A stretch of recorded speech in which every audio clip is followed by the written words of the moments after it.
All okay? Yes, you're live, Chairman. Excellent. Hello and welcome to this online meeting on Tuesday, 16th of March 2021. I'm Councillor Lewis Barber and I'm Councillor for Lexington and Braeswood Ward, and I'll be chairing this meeting this evening. The meeting is being broadcast live via Zoom over the internet on the Council's YouTube channel and will also be available to watch afterwards. To begin, there are a few matters of housekeeping. With the exception of Democratic Services Officer advising us, would participants all please mute their microphones unless they are invited to speak. I will ask for each item of business to be presented and then ask each member of the panel in turn if they wish to ask a question or comment. At the end of each item or business, I'll ask each panel member in turn to confirm audibly how they wish to vote. We may have a break at 7:30 PM subject to the progress of business. I'll now invite committee members in turn to introduce themselves, and I'll start across my screen with Councillor Mike Hogg. Good evening, Chairman. It's Councillor Mike Hogg representing St Anne's and St John's wards. Councillor Simon Crowe. Good evening, Councillor Simon Crowe, Castle Ward. Councillor Hayter. Good evening, Councillor Chris Hayter, St John's and St Anne's ward. Councillor Whitehead. Good evening, Councillor Lorcan Whitehead, representing Newtown and Christchurch ward. Councillor Dundas. Good evening, everybody. Councillor Paul Dundas, Stanway ward. Councillor Bourne. Good evening, Chair and panel. Councillor Tina Bourne, Greenstead ward. And Councillor McCarthy. Good evening, everyone. Councillor Sam McCarthy, representing Shrub End. Thank you very much. We are joined by a number of guests this evening, but when we get to the relevant item then and they speak, they can introduce themselves and we'll introduce them at that point too. Item 2 is substitutions, and we have one substitution this evening, just to confirm that Councillor Crowe is substituting for Councillor Bentley. Item number 3 are urgent items, and there are no urgent items scheduled for this meeting. Item 4, is there any declarations of interest arising from the meeting at all from the panel? Doesn't look like it. No, good, no declarations of interest for the evening, but if you do think of one as the meeting progresses, then do indicate and they can be added at a later point. Item 5 are the minutes of the 26th of January 2021, and are the minutes from the previous meeting approved or not? Is there any issues arising from them or any comments? So moved, Chairman. All good, thank you very much. Councillor Hogg. Item number 6 is general have your say. Do we have any have your say, Owen, at all to be read out? Yes, we've got the two have your say written comments for reading out at this meeting, and it's at your discretion. Would you like me to read them out now, or as they apply to the bus review item, would you like me to read them out then? Probably best if we wait until the bus review, I think, and then read them out if you're okay with that at that point. If you're happy to do so. Yep, absolutely, Mr. Chairman. Perfect, thank you very much. Item 7 is decisions taken under special urgency provisions, and there are no such decisions being taken. Item 8 is cabinet or portfolio holder decisions called in for review, and there are none. Item number 9, items requested by members of the panel and other members, and there are no such items requested, which brings us on to item number 10, which is the review of the bus service provision. Do you want to read out the submissions now, Owen, or after the presentation? Would you? Yes, I think if I read them now, and then we can take it from there if you're comfortable. Yeah, perfect. Thank you. So the first submission is from a Mr. Chris Piggott, and apologies now if I stutter or stumble at any point, but here we go. Statement begins. As a resident in Colchester that is running for Essex County Council and Colchester Borough Council, I'm often asked about the need to improve the transport in the area. We're a fast-growing town. The local plan suggests we will continue to exceed set housing numbers, yet we are struggling to keep up with the demand for transport. The south of Colchester has, if anything, got worse rather than better. In particular, the south to east and south to west routes are all but non-existent.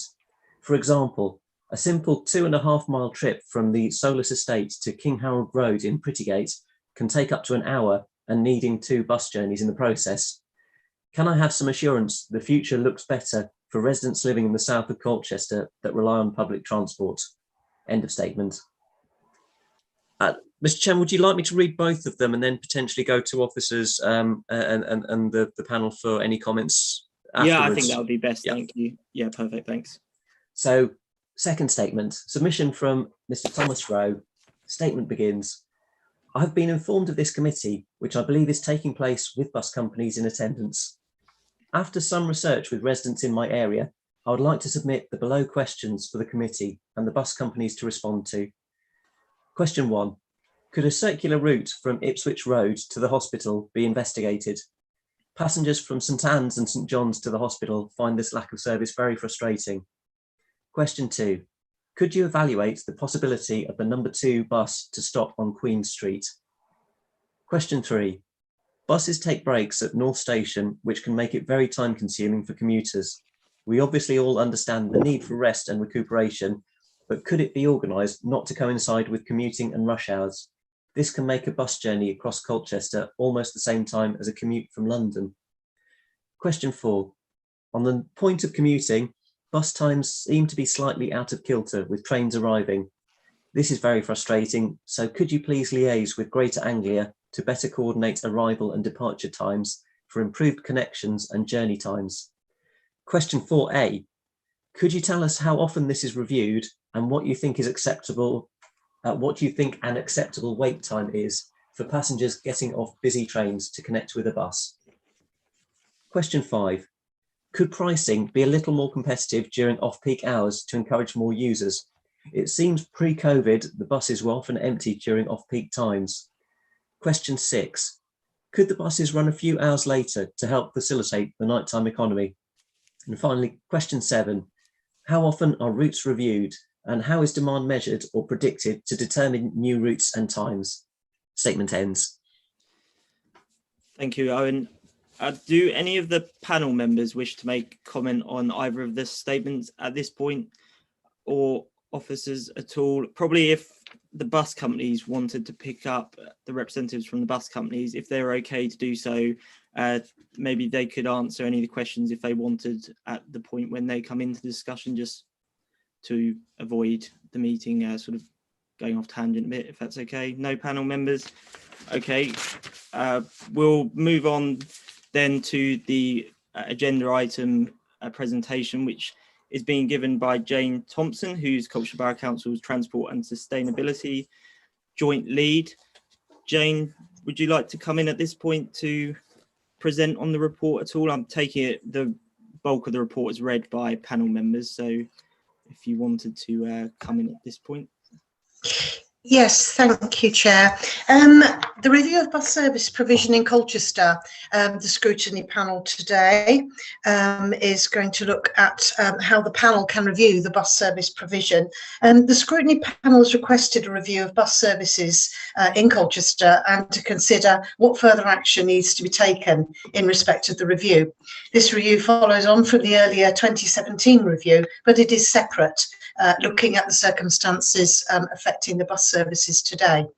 In 2017, to understand, the objectives were to understand the strategic role and benefits of bus operation and how it can best serve the community, to investigate and scrutinise what bus companies are doing to improve the punctuality of service, increase bus usage, reduce emissions, make buses more accessible, communicate with passengers when services are cancelled or altered, and to improve the dialogue between the bus companies that operate in the borough and Colchester Borough Council, councillors and residents.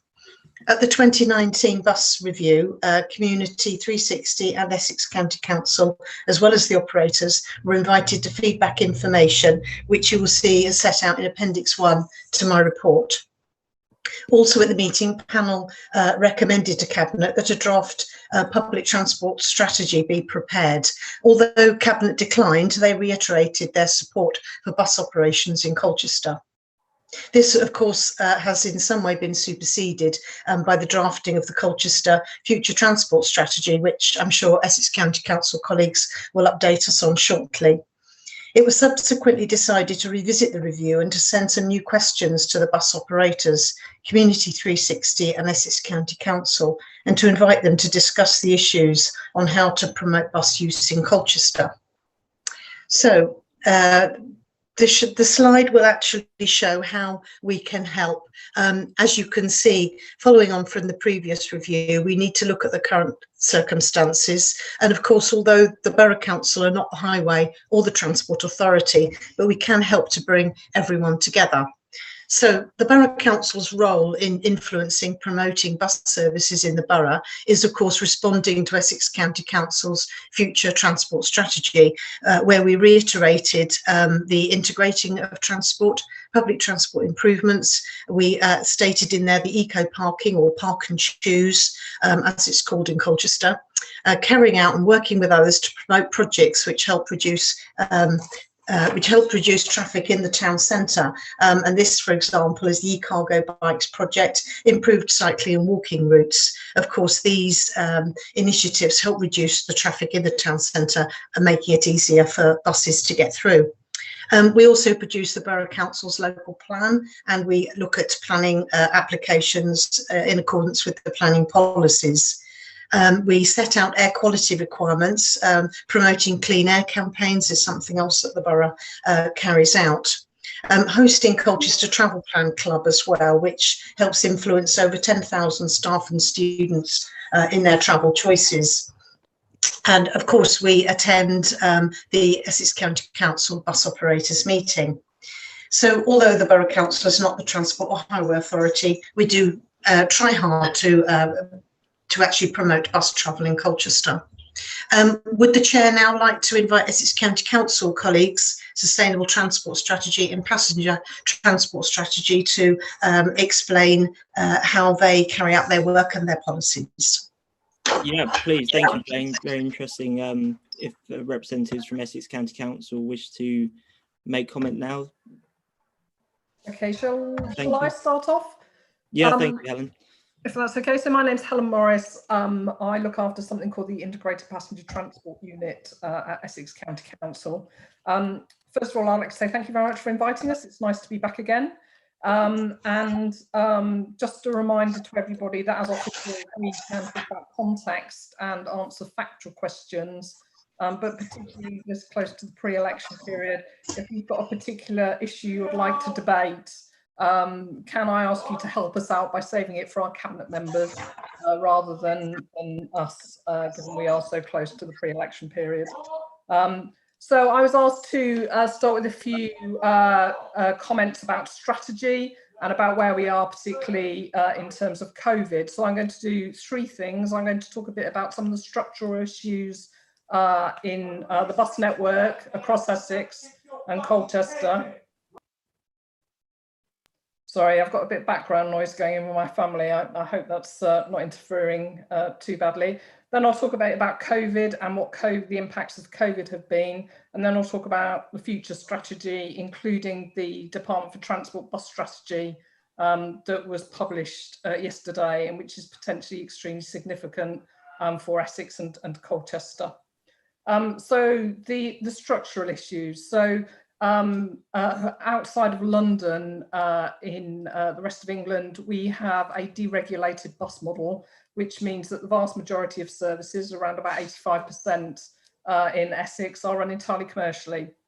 So the operators, and I see many of my colleagues here, set timetables, routes, they set the fares, etc., and the county council has no role there.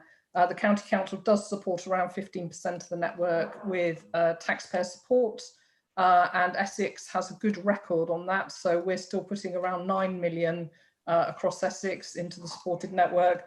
Most county councils are around about 2 to 3 million. So significant investment in bus services in Essex. The main structural issue essentially is the decline in patronage. So the number of passengers travelling on buses outside of London has consistently declined since 1985. Now, a large part of that is the increase in car ownership and the increase in the numbers of people who drive. And obviously, that's very challenging for the bus to compete with that. Obviously, if you have a decline in patronage, you have a decline in income, and you then get a decline in investment. So that is a significant structural issue. If you want to have increases in bus services, that fare paying revenue and the number of fare paying passengers is absolutely critical. The second structural issue for Essex is its rurality. So people forget we're twice the size of Greater London and we are very, very rural. Bus services work very well in nice metropolitan donuts where you have dense populations making simple in and out journeys. Essex is not like that at all. And so that's a very challenging environment in which to deliver bus services. And what we have is transport deserts, so areas where people can't access transport. But in many ways, more importantly, we have transport sandpits, which are hidden where people cannot, although a bus might run along the main route through their settlement, because they live so far away, they can't access that. So that's another significant structural issue.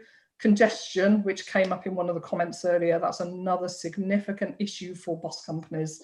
We have seen significant increases in timetable, running times, and in additional vehicles having to go on simply because of congestion. And obviously, if you have to put a second vehicle onto a route, that increases the costs of running that route, and that means that you then are struggling for passenger numbers to fund that route. So those are the real structural issues that existed pre-COVID and will continue to exist post-COVID. The issues I think we've seen arise with COVID are passenger confidence. So obviously we have social distancing on the commercial network, but that confidence issue around being in a space has knocked passenger confidence. We do think that we will need to reshape around new travel patterns. So I think everyone recognises working from home, this sort of meeting will become more common, and we will need to reshape our network around those new travel patterns that we see. We've also seen government advice on travel change quite significantly from essentially in the first lockdown, don't travel and buy bus unless you have to a very positive pro-bus strategy coming out for post-COVID yesterday. And then there's financial sustainability. So the whole of the bus market is in a state of market failure. You cannot run a commercial route with social distancing in place because you can't get enough passengers on board, essentially. So there has been significant taxpayer funding going in to keep the bus market afloat and to keep that very necessary transport running during COVID. So numbers overall have held up, and you can see that there is significant key worker use of the network, for example, because even in the first very stringent lockdown, when only key workers essentially were travelling, we still saw numbers going into hospitals, etc., that were quite significant. So again, buses played a key role in that. And I would like to pay tribute to the bus drivers, the back office staff, and everyone in that industry who has continued to keep that network moving throughout COVID, because it has been absolutely critical. In terms of the future, DfT National Bus Strategy came out yesterday. It is very focused on partnership working, which we too are very keen on with our operator colleagues. Please do go and read it. It is ambitious. It will take a lot of investment to make it work, but it really does paint a vision of a very pro-bus future, which obviously would be very positive. We have had an Essex bus strategy to refresh our current strategy in planning phase since pre-COVID. It got knocked by COVID, and obviously what we will now do is make sure that reflects what DfT is saying, but there is nothing wholly divergent from that. It includes things like safer, greener, healthier, which is our overall highways and transport vision. Buses are very safe, they're very green, and they're very healthy because obviously you have to walk to and from them. Supporting a vibrant commercial market. So the commercial sector in Essex is absolutely critical. As I say, it's 85% of the network, so absolutely critical to the overall vitality. Our own supported network, again, very important. So we are a big investor in bus, and that's something we're proud of. And kick-starting different models. So also confirmed yesterday was that Essex has been successful in securing £2.5 million worth of DFT money to pilot digital demand responsive electric minibuses. So we're starting in central Essex, but this is a model that we really want to make work for rural areas. And then as we grow numbers, integrating with the wider network. So that's a really exciting move there. And then supporting our most vulnerable residents who are disproportionately bus users. So I'm going to finish with, you'll be pleased to hear, how you can help us. So how can you help us? So the first thing you can do is use the bus. So your leadership is really, really important. When people see their councillors using the bus, when people see officers, etc., using the bus, that's a really important part of your leadership. It's an investment in your local community, it's an investment in local jobs, and it's an investment in your environment and on the environment of others who live and work in that area. So really important. Be pro-bus in your vision for Colchester. Again, that's really important to us. That's really helpful to us. Be pro-bus in your parking strategy. So if you look at what some of the other cities have done who've been particularly successful with bus, they have looked at creating a more positive, greener urban environment by taking out car parking. So that's something that we'd be very interested in working with you on, particularly with the park and ride as well. Section 106 is really, really important. So Section 106 funding, which obviously you are critical in securing for us, isn't just about bus infrastructure, it's also about bus services. And the two go hand in hand. So bus stops are not only good without a bus service. So what we are really keen to do is to work with you to maximise, as we see all that new development coming through, Section 106 being invested in buses. And then finally, partnerships. So it's a big theme of yesterday's bus strategy.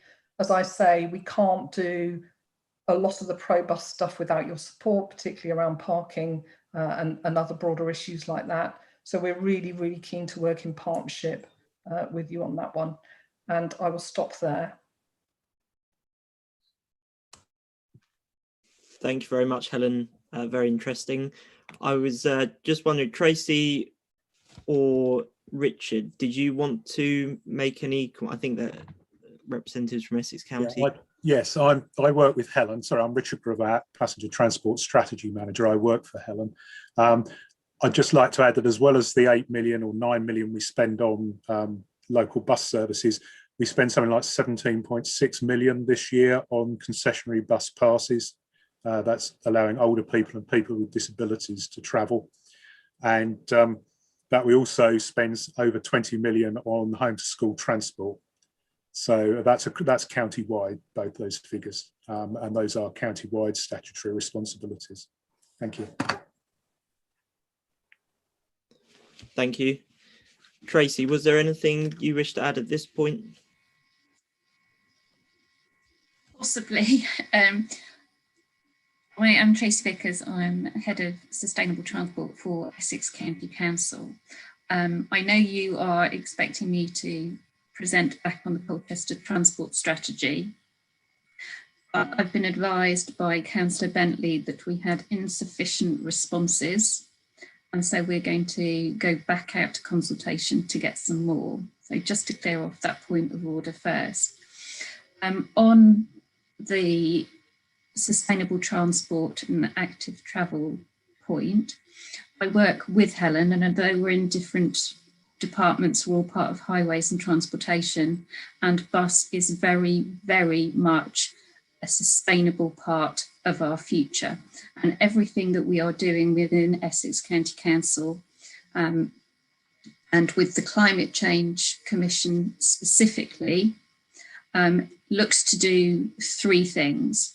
It's avoid So that's avoid travelling at all where that trip is unnecessary. It's shift, and that is modal shift, and that's particularly people into active travel, that's walking or cycling, and onto bus. And then it's improve, for where we do need people to travel, we make those journeys as sustainable as possible, either through electrification or other initiatives. The Climate Commission that Helen and I both sit on for Essex County Council more broadly, proposed 11 recommendations ranging from scooters to low traffic neighbourhoods, school streets and freight distribution. And we put these in front of the broader Climate Commission, which is about 60 academics and industry experts, and asked them to vote on the 3 most important to deliver a sustainable carbon neutral future for Essex. And the top 3, so these are the 3 that are our priorities going forward. The first was active travel. Actually, it was first equal. First was active travel, joint equal with rebuilding passenger transport to make sure it is going where it needs to, when it needs to, and rethinking what that might look like. Because to take the point somebody raised earlier, that sometimes pre-COVID buses may be travelling around, particularly in rural locations, and didn't seem overloaded. We have to be flexible and creative, and one of the initiatives Helen mentioned around the electric demand responsive is exactly to do this. It's new models, new approaches to solve an old solution. Final initiative that the climate change voted on, and it is important and does need saying, is behaviour change, because we cannot do any of this if we can't convince the general public. But we also can't get people to do things differently if there isn't a cheap, affordable, reliable alternative, and that alternative is bus. And I should probably say that before joining Essex County Council, I did work for a bus operator, so I'm completely biased and very pro-bus. Thank you. Thank you very much. Jane, was there anything you wish to add at this point following comments from our county colleagues at all? Yes, I will just go back to my presentation and just say that for the previous review, the operators told us quite a few points, which is Appendix 1 on the report. But to summarise them, they were concerned that the town is congested, which obviously makes their services less profitable, and because, as was pointed out by Helen Morris earlier, that the buses take longer to get to their destinations. The bus operators were concerned that the parking charge is too high in the town centre, that they are carrying out work to improve punctuality on the buses. They're making efforts to increase the bus use, work to reduce the emissions from their vehicles, and the moves being made to increase accessibility of their vehicles as well. And there are suggested ways of improving the dialogue with all of the stakeholders. Chairman, you might want to offer the floor now to the bus operators for their presentation, discussions and or questions. Yeah, absolutely. Thank you very much. And thank you to all the bus companies who have come along this evening. We value your time. I guess in no particular order. Well, probably that will lead to chaos, actually. Who would like to go first? Is there any takers who would very much like to go first? I see you at the top of my screen, so I've nominated you to go first. If you'd like to start at all. You're on mute at the moment. Sorry, thank you. That's definitely the saying of the last year, isn't it? It is. You're on mute. We've not learned, have we? It's still. Sorry about that. Thank you very much for the opportunity to to come along this evening. I'm the Managing Director of First Essex, and I've got Julian Elliott as well here, who you probably know as well, who's the Commercial Manager here as well. I think there's a number of sort of areas that have already been talked about, and if it's okay with you, Julian and I'll try and split this opening bit between us. That's okay. I think perhaps the first place to start is to talk a little bit, if I may, about the way in which service provision has altered during COVID-19 and the restrictions that have gone on there.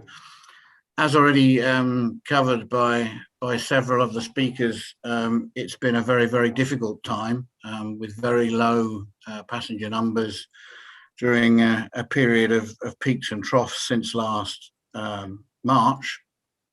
We've seen some very low loadings, as low as 10 or 11%, and we've also seen some higher ones at various points, but it's never really been any higher than about the very low 50%.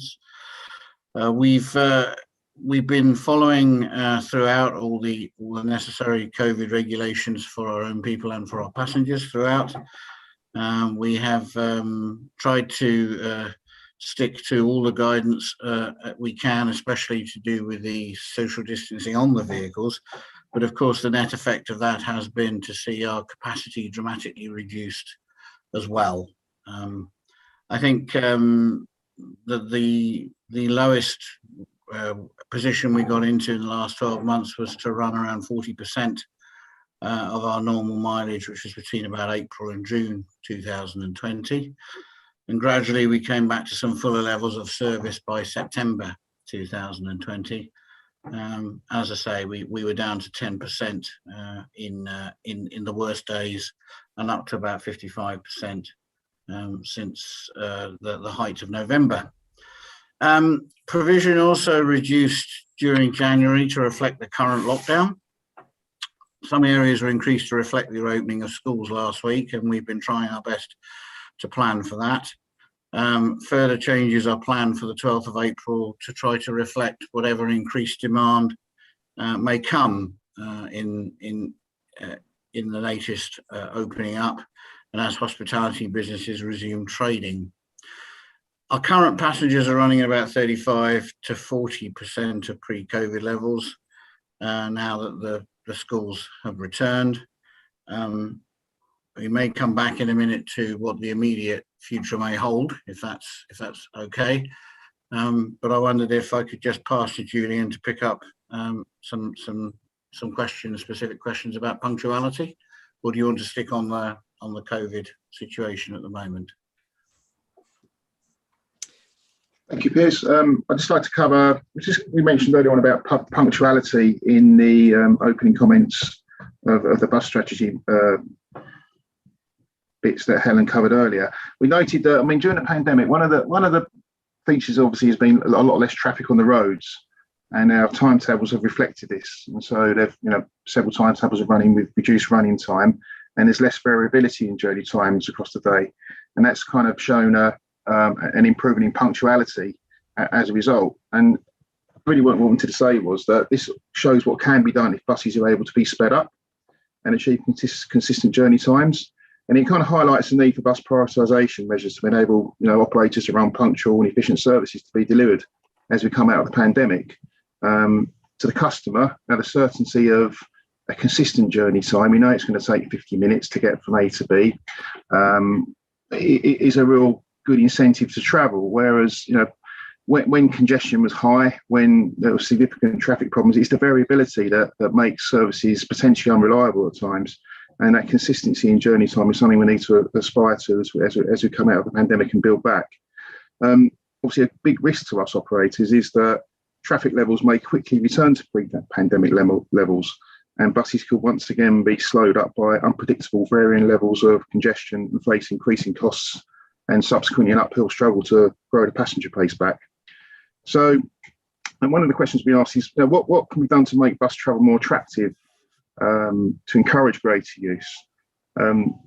one of the things we recognised, and Helen touched on it earlier, was the fact that travel patterns will change. People have got revised working arrangements now. As a result, we're all here on Zoom tonight. And as we come out of the pandemic, there's inevitably going to be a sort of hybrid style of working in a lot of cases, and people's travel patterns will change. So one of the things we're looking at, we're planning to adapt our ticket range to include products for people who may wish to travel regularly, but not necessarily every day. So as we expect work and travel patterns to change, our ticket range needs to evolve to reflect this. We have, over the last 3 years, we've moved to contactless. I think it's June 2018, we switched over to a contactless method of payment. And we're pleased to say that the proportion of customers paying by digital means has increased around 66%. So 2/3 of customers are now paying without cash, either by contactless or M-tickets. We promote this, and we prefer digital payment methods, but we also still accept cash and will continue to do so and continue to give change as well. Our information app, which customers find very helpful, has developed at pace over the last 12 months. We have the ability to sell tickets on the app, and also real-time information on the app. So you can be at a bus stop, you can look up where you are, and you can see how many minutes it is to your bus arrives. You can also look on the app and see where the bus is on a map, and all the other buses on that service as well. And another feature we've introduced is the fact that you can actually see how many seats are available, which is obviously very important at the moment with social distancing in place, and gives sort of confidence and comfort that there's going to be space on the buses for people to get on.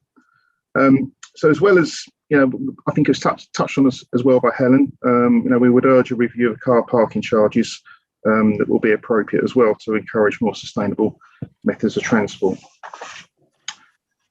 I think a couple of other things that have also been, couple of other things have also been asked. What measures can be taken to further improve the environmental sustainability performance of the vehicles used? Well, of course, many of our plans have been hit a little bit by what's gone on in this last year, but we were already into a situation where we were seeking the latest Euro 6 emission standards for diesel vehicles. We've got a further 19 vehicles that have been upgraded to Euro 6 standard with some grant funding secured and resulted from working in partnership with Colchester and with Essex, and for that we're very grateful.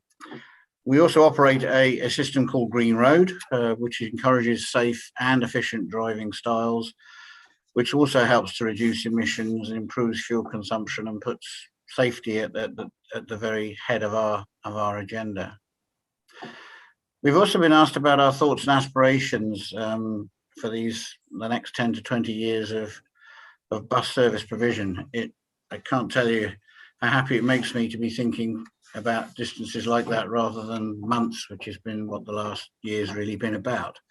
And I think that we started with a high commitment before the pandemic of developing enhanced partnerships with local transport authorities, and in this case Essex particularly, to develop and enhance bus usage as part of the recently announced national bus strategy, which fits so well with the plans that we've been trying to promote before. And Helen mentioned this earlier. It's something we very much welcome, and we hope to have, when we understand perhaps yesterday's document in a little bit more detail, an opportunity to explore the possibilities that really offers. But very much the ink is wet on that one, and we need to gather our thoughts quite clearly about that. All the major bus operators in Essex attend a bus blueprint meeting with Colchester and Essex, where a common theme of improving bus services across the borough is discussed. These are regular. And in July 2020, First Bus took a major step forward by committing to operate 100% zero emission bus fleet across the UK by 2035, with no new diesel buses purchased after December of next year. This shows a real commitment from our group to aim to introduce these zero emission vehicles at volume with pace and at a high scale, determined by the availability, of course, of government support, until price differentials fall to the equivalent levels of diesel. That in itself is an interesting fit for the sort of plans that the government announced yesterday, and we hope we can see some really common ground there. First Bus is also committed to driving forward the transition to zero-emission bus fleets in total. We operate a range of electric vehicles in Scotland and Yorkshire, and a large fleet of ultra low carbon Scania biogas buses in Bristol at this time. And we hope that together with the sort of partnership opportunities that were announced yesterday, we may have a chance to do the very same thing for Essex and for Colchester in particular. I wonder if would you like me to comment at this point on the two issues that were raised at the beginning, or would you like a break from first group for a moment to let someone else speak? Probably, if you don't mind, we'll just go around each representative first, if that's okay. Thank you. Just to give them the opportunity to speak, and then we'll tie in, I guess, any further comments at the end. Thank you to you both for the presentations. If I go to Glenn Shuttleworth next from Go East Anglia, if you were happy to, or if you had anything you wish to add at this point. Thank you. I guess Piers has quite eloquently put across basically everything that we're doing in the Go Ahead group. So obviously I represent locally Headingham and Chambers buses, but they're part of the Go Ahead group, which is one of the big groups. As Piers said, as a company, they're investing in new technologies. They operate the largest electrical bus fleet across London. So I think it's all going the right way. The figures Piers was mentioning through the pandemic are very similar to our findings. We've gone through the same thing, and I'm sure that Piers and Arriva, if they're represented here, will tell you that we've got enhanced cleaning. So there's lots of extra work gone into how we're cleaning buses and how we're disinfecting them and all sorts through the pandemic. So it's been hard. I guess we're back to, now the schools are back, we're back to, most of our weekly buses are back to their normal levels. And then come after Easter, even the Saturdays will be back to normal levels. So I guess there's not a lot of difference from us. It's just the same. I guess from me, I would just like to point out some of the difficulties. So you may or may not be aware, I can't sit and talk to Arriva or First unless you're in the room, unless Essex are in the room. We can't sit and discuss services or fares or anything like that. That's against everything than the law states. So I guess that's difficult for us. So the new bus strategy that's come out yesterday is a good opportunity to do that under partnerships. But in terms of Colchester, if you look at Colchester, there's a number of difficulties that I think as a local authority being Essex and the borough as being Colchester. Colchester suffers, we don't have a proper bus station. It's difficult to fit the buses that we do operate through the bus station. That's really difficult. We're fighting a bit against things like car parking charges. They are way too cheap. And I know you've looked at your car parking strategies and you've renewed that and you've got some good ideas on that in terms of your transport plan. So that's all good news going forward, but I do make it difficult. Colchester bid that represents the businesses, I'm not sure if you're aware, in terms of getting the shops back open, are offering a great deal. If you bring your car and park it in the car park, a lot of the shops are going to refund your parking. But I don't see anything being done about bus fares on that. So we're talking bus, it's all very pro bus, but still we're in this mindset of the car, and that's what we need to change. And I think now's the time to be brave and perhaps push and do that. So in terms of the questions, obviously we answered the questions. I think they're included in your pack. So we put all the answers to questions on there. So I won't bore you and go through those. But yeah, it's very similar to First Bus, and we're here to help you all move forward. So looking forward to it. Thank you very much. Interestingly, one of the points I had down was actually about if anybody had any plans about the bid and bus usage itself. So I'm glad you've referenced that as well, but I'll mention that a bit later on in detail. Next is Michael Jennings from Arriva, and then Tracy Rudling from Community 360, I believe, will then be our final speaker on this at this point. Michael? Thank you for inviting us along. I'm the head of commercial for Arriva, and I think, summing up what Julian, Piers and Glenn have said, COVID has been very challenging for bus operators and our staff, who have done and continue to do a wonderful job in very challenging times. The focus in the last 12 months has very much been on operating a core network, carrying as many people as we can with social distancing. March last year, we were down to about 10% patronage. We hit a peak of about 60% in October, and now we're about 40%, but we're increasing daily. And I think after the shops reopen at Easter and things start opening up, we should start hitting more positive numbers after that. As has been mentioned, the government released the strategy on Monday, and the key to that is partnership working. And it's probably more than the key, in that it is essential to unlock government funding.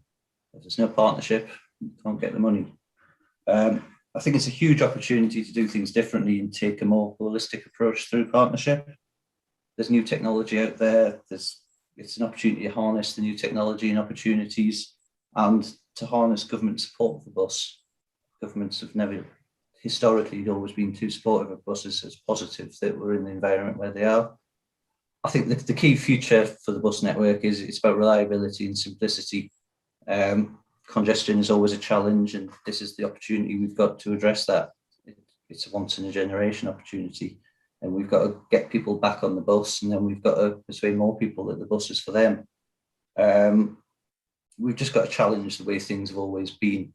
The network pre-COVID will not be the same as the network post-COVID, and there's opportunities to provide new links. I think people's habits, their travel patterns will change, their work patterns will change, and the network will need to adopt to that. I think it really is a once in a generation opportunity to make a step change to buses in Colchester, but I think it's an opportunity we all need to grasp. I think the key is partnership. To make buses more attractive, we need to address the congestion, we need to give buses priority, and we need to make the whole offering attractive. And I think that is everyone coming to the table and doing their bit. Fab, thank you very much.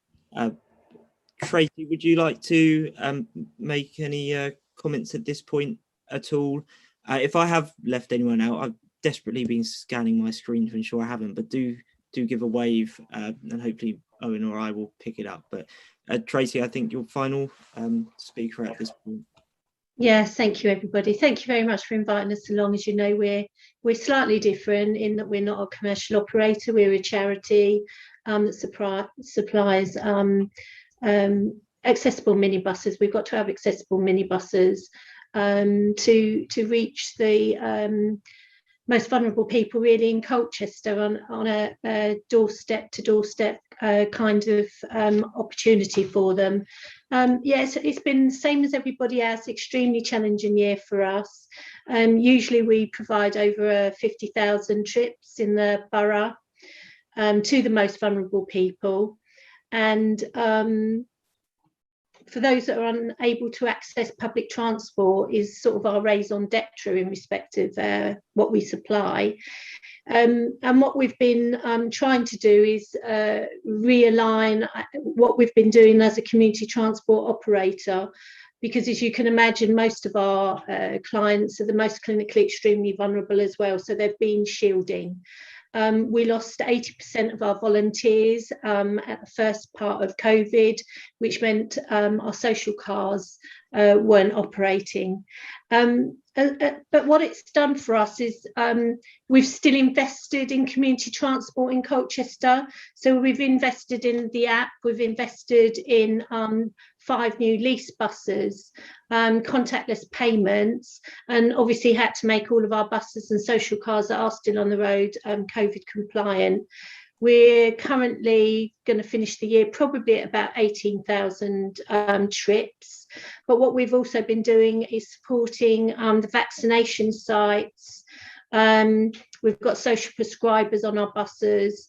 And we've been doing a lot of shop and what we call shop and drop for clinically extremely vulnerable and people that have been shielding as well. Doing check-ins weekly check-ins of our membership, which is over 1,200 people, just to ensure that they can stay shielded if they need to, and also support them with doorstep checks and buddies. We've also been providing virtual excursions for people that have been isolated. So we've been delivering a hot meal to them and keeping them digitally accessible to other members. So we've been losing about probably £10,000 a month from community transport. We're limping along at the moment, but we haven't had any other investment in community transport. So along with everybody else, it's been quite a scary, frightening, challenging year, but we're still there at the moment, and hopefully we'll be for, again, those clinically extremely vulnerable people and the most vulnerable people that usually are in wheelchairs and have mobility issues. So it's difficult, as it is for everybody. Thank you very much, and I'm sure I speak for all the panel that we've been in awe of the work that Community 360 have done throughout the pandemic, and as always, but in particular during the pandemic, it's been superb. So thank you ever so much for all your work, and also to all the other operators as well, because it's been key in our local response for keeping key services running. So thank you to there as well. Jane, was there anything further you wish to add at this point before I invited panel members to ask any questions or make any comments at all? Nothing from me, no. Thank you. Thank you very much. Thank you everyone for your time presenting and this evening. It's been very interesting so far, but I'll now open the floor, so to speak, or the Zoom computer screen up to members of the panel if they want to make any comments or questions. I'll go down my screen, and I'll also I've just spotted he is of course in the room because he's always come to committee. He's very good. Councillor David King as well. I'll invite him if the panel's not doesn't raise any objections at the end. I'll invite him to make any comments on behalf of, or in personal capacity, but also on behalf of the cabinet as well. But first on the top of my list, unless anyone's indicated to speak, Owen has got his what? Sorry, I've seen it. Apologies, Mr. Chairman. Just a quick note that Tracy Vickers will have to head off at around about 7 o'clock, so she'll be leaving the meeting at that point. Okay, thank you. Does anyone have any particular questions for Tracy at all at this point, or were you happy to go in order? But if not, I'll just say thank you, just in case Tracy has to slip off for her time this evening. Much appreciated, and we're grateful for your attendance as well. Is that okay, Tracy, or did you have anything you wish to add at this point at all? No, just to reiterate the importance of bus in the broader transport strategy. Sorry, there's some background noise. I'm very happy to come back to this group and present on sustainable travel more broadly. I'm here just to reiterate the vital importance of bus, not just now, but if we don't support it now, we won't have one for the future. Thank you. Thank you very much. So for starters, I'll start with Councillor Chris Hayden. Did you have anything you wish to ask or make a comment on? No, there were a couple of things that I was going to mention, but to be fair, a lot was covered regarding the fares and talking into bus companies. So that was one of my big ones, but that's been answered as to why that can't be done at the moment. So I've got nothing further at the moment, but nice presentations. Thank you very much. Councillor Mike Hogg, did you have any comments or questions at all? Yes, indeed, Chairman. Thank you very much. First of all, I would like to address some comments to Helen Morris, if I may, who I'm assuming is the author of the paper for the update for passenger transport. Can I first of all thank you for that? I found that very, very interesting. If I'm not aware of the complexities of running the transportation system in Essex, then I'm sure Mr. and Mrs. Bloggs of Acacia Avenue are not as well. I found it very, very interesting, very informative. So thank you very much for that. Very happy to see that and keep that for future reference. So thank you very much for that. I'm not going to be political because it's not the evening for being political. what I would say is, though, that I look forward to the time when a previous review can be compared to a future review. Over the pandemic and the last 2.5 years, without a doubt, the bus service for my northeast end of Colchester, i.e. taking in St John's and St Anne's, running through from the A120 through A12 junction, all the way through Plains Farm, Avalana, all the way down to the Ipswich Road junction, where we have had 2.5 years of construction work going on. That has undoubtedly impacted upon the service which has gone through Ipswich Road corridor, which is the main corridor off of the junction through into Waitrose, Ipswich Road roundabout, into Colchester. We're just about built out now. I know this is small beer compared to Stanway and Mile End, but we've put in probably 700-800 properties over the last 5 years, starting with Plains Farm 1, Plains Farm 2, Avalana, the Orchards, Ratcliffe Court, King Cole Place. All of these been added on side roads feeding into the Ipswich Road corridor.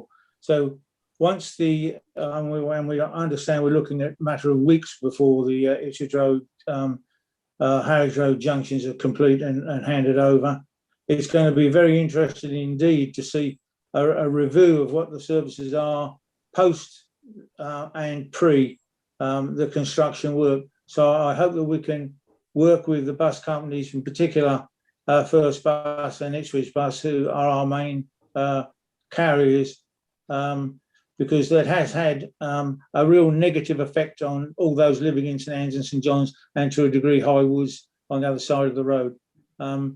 They're my comments. I'd appreciate if we could be kept in the loop with regards to what is actually going to happen with regards to a review post pandemic and post road construction, please, if I may. And thank you for the reports. Thank you. Thank you, Councillor Hogg. Did any of our colleagues from county or any of our guests from the operators wish to make any comment from Councillor Hogg's statement there about the roadworks at all? It's quite a localised issue, so I appreciate it may not be something you can take up this evening, but hopefully you'll be able to liaise with. I think if someone can send through details, then again we can identify which operators and which service and send it over to them. It would also be the two statements at the start that were read out, please, if someone could send those through to us as well. There were some very specific questions in there, and again we can discuss with the operators and work out who needs to reply to which one. So if you can do that, that would be very helpful. On the report, I would just say, I have the privilege to write down the great work that other people have done, and I don't think it's impossible to underestimate some of the great work that has gone on, including, as I said previously, in the bus industry. Bus drivers going out day after day to drive buses. We've had passenger assistance on transport, and it really has kept the network running. People in my own team, obviously working from home isn't perfect, as we've all had. You heard my background noise. People have worked through extremely challenging circumstances to keep public services running. I'm glad you enjoyed the report. I do get choked up when I talk about it because there was some fantastic work done by an awful lot of people. So thank you. I will pass that on to them when I get back in tomorrow. Thank you very much. I just don't think people understand the complexities of transportation across Essex. They just don't. But it would be nice to see it publicised. Thank you, Chairman. Thank you, Councillor Hogg.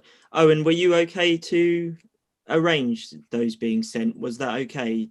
Yeah, that's fine. So if I take the have your say statements and just pop over the details of this. I think if I talk to you, Councillor Hogg, first, just to make sure I've got what you wanted to ask down, and then I'll forward them to Helen Morris.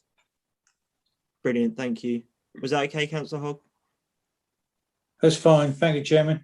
Thank you very much. Thank you, Helen. Much appreciated. The next speaker I have on my screen is Councillor Bourne. would you like to raise any points or questions at this point? Hello, yes, I would. Thank you. Just get my notes here. I think it's absolutely fascinating. Thank you, Helen, for your presentation about the challenges, as Councillor Hogg said, on trying to craft a passenger transport service across Essex. And I think your comparison, I've never heard it, I'm sure you use it all the time as officers, that are comparing Essex to being twice the size of London, I'd not thought about before.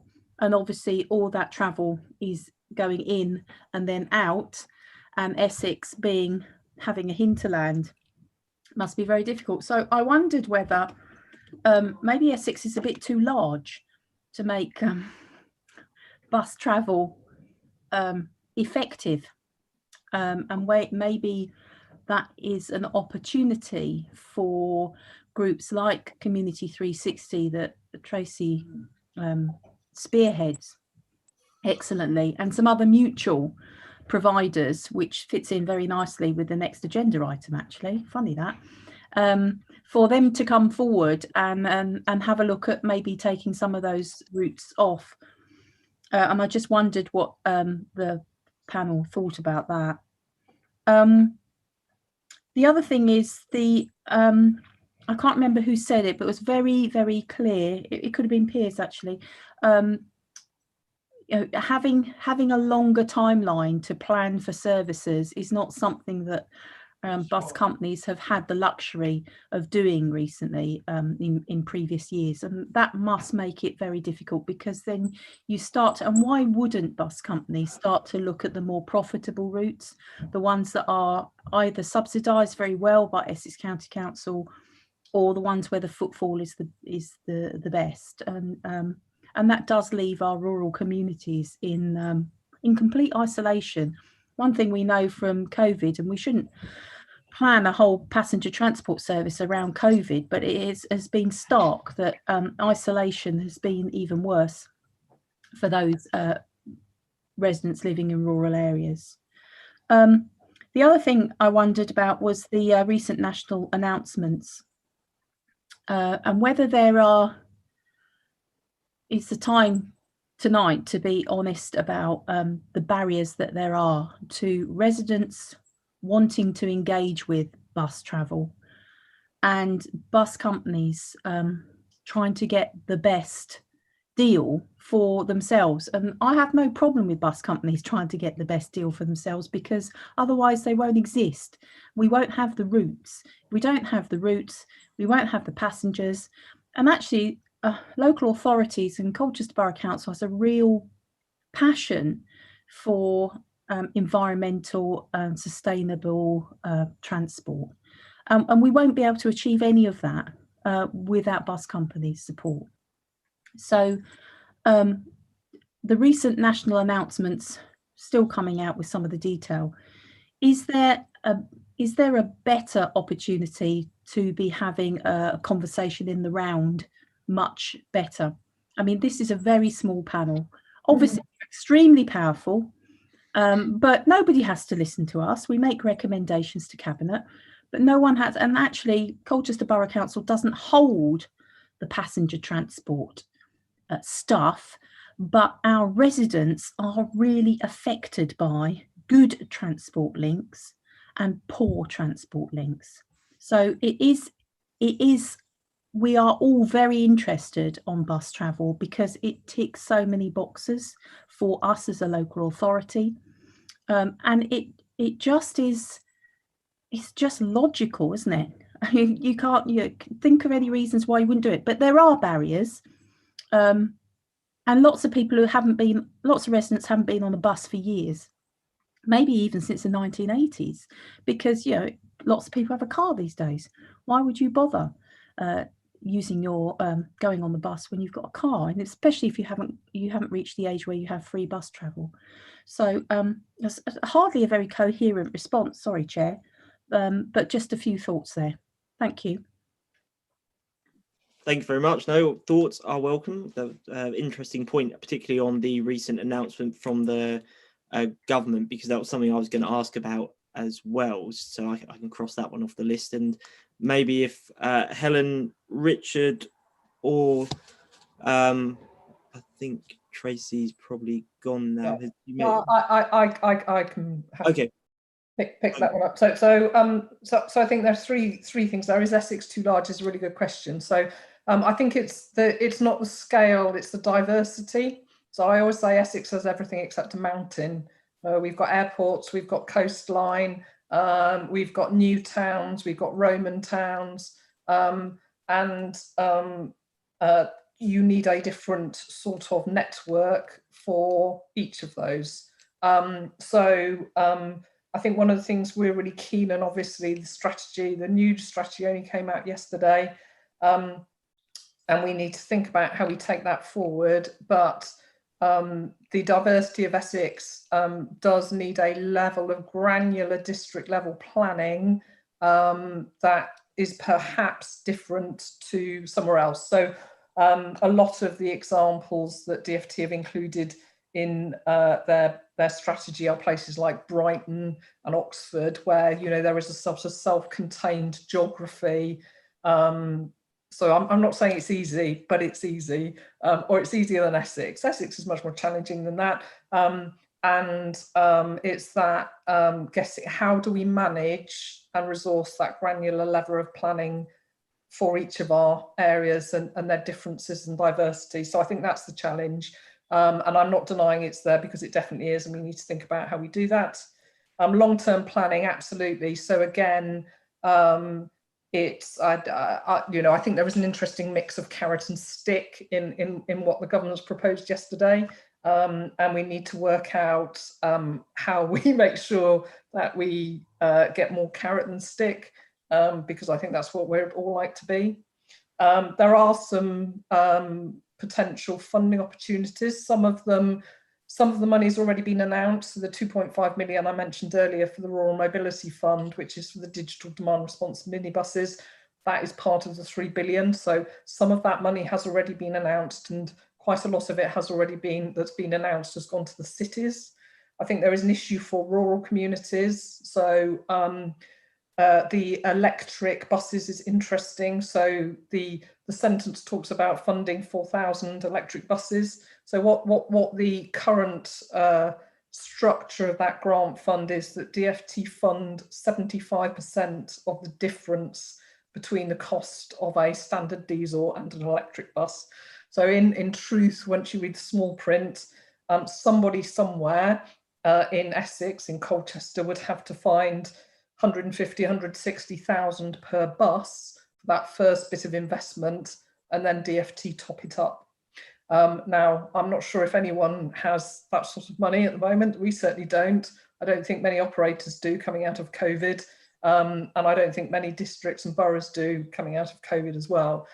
So again, there clearly is resource to be had out there, but it's really important to understand the structure of those funding opportunities that DfT have on the table. So we talked to them last week about how our view is that the way it's structured favours cities, because obviously you're only going to put that sort of investment in as a bus operator or as a city where you've got high volume routes, because it's affordable. And that's not what Essex looks like. So our view is you need something a bit different for Essex, and DfT will come and talk to Transport East, which is us, Norfolk, Suffolk, Southend and Thurrock, about how they potentially restructure some of those funds to make sure that they're not accidentally just favouring the city areas. So again, there is opportunity. There's also challenge, and partnership working at a district level, I think very much is the way forward on that. And as I think Glenn said, we've had a long-standing Colchester Blueprint group that brings together us, the borough and the operators, and that's the obvious way to take this forward. Brilliant, thank you very much, Helen. Tina, was there anything you wish to follow up with at all on that? Oh, sorry, on community transport, I will just say community transport's been fantastic throughout COVID, and there was a section in the paper I wrote about, they've delivered PPE, they've looked after people taking people to vaccination sites, etc. And it's a really core part of the overall bus network. So there will always need to be provision for people who can't access mainstream bus or other transport, and that's exactly where community transport is. Essex County puts just over £1 million into community transport across the county, and that's been maintained throughout COVID because we want the schemes to be there when we come out of it. They're all very different, so different schemes have different ambitions. They're all very independent, and so we try to work with them to, you know, shape what we do around how they want to operate. So we're always interested in hearing if they want to try and do something new, take on different routes. Hyperlocal shopper services, they're brilliant at that sort of thing. So again, we're really interested in opportunities there. Thank you. Councillor Bourne?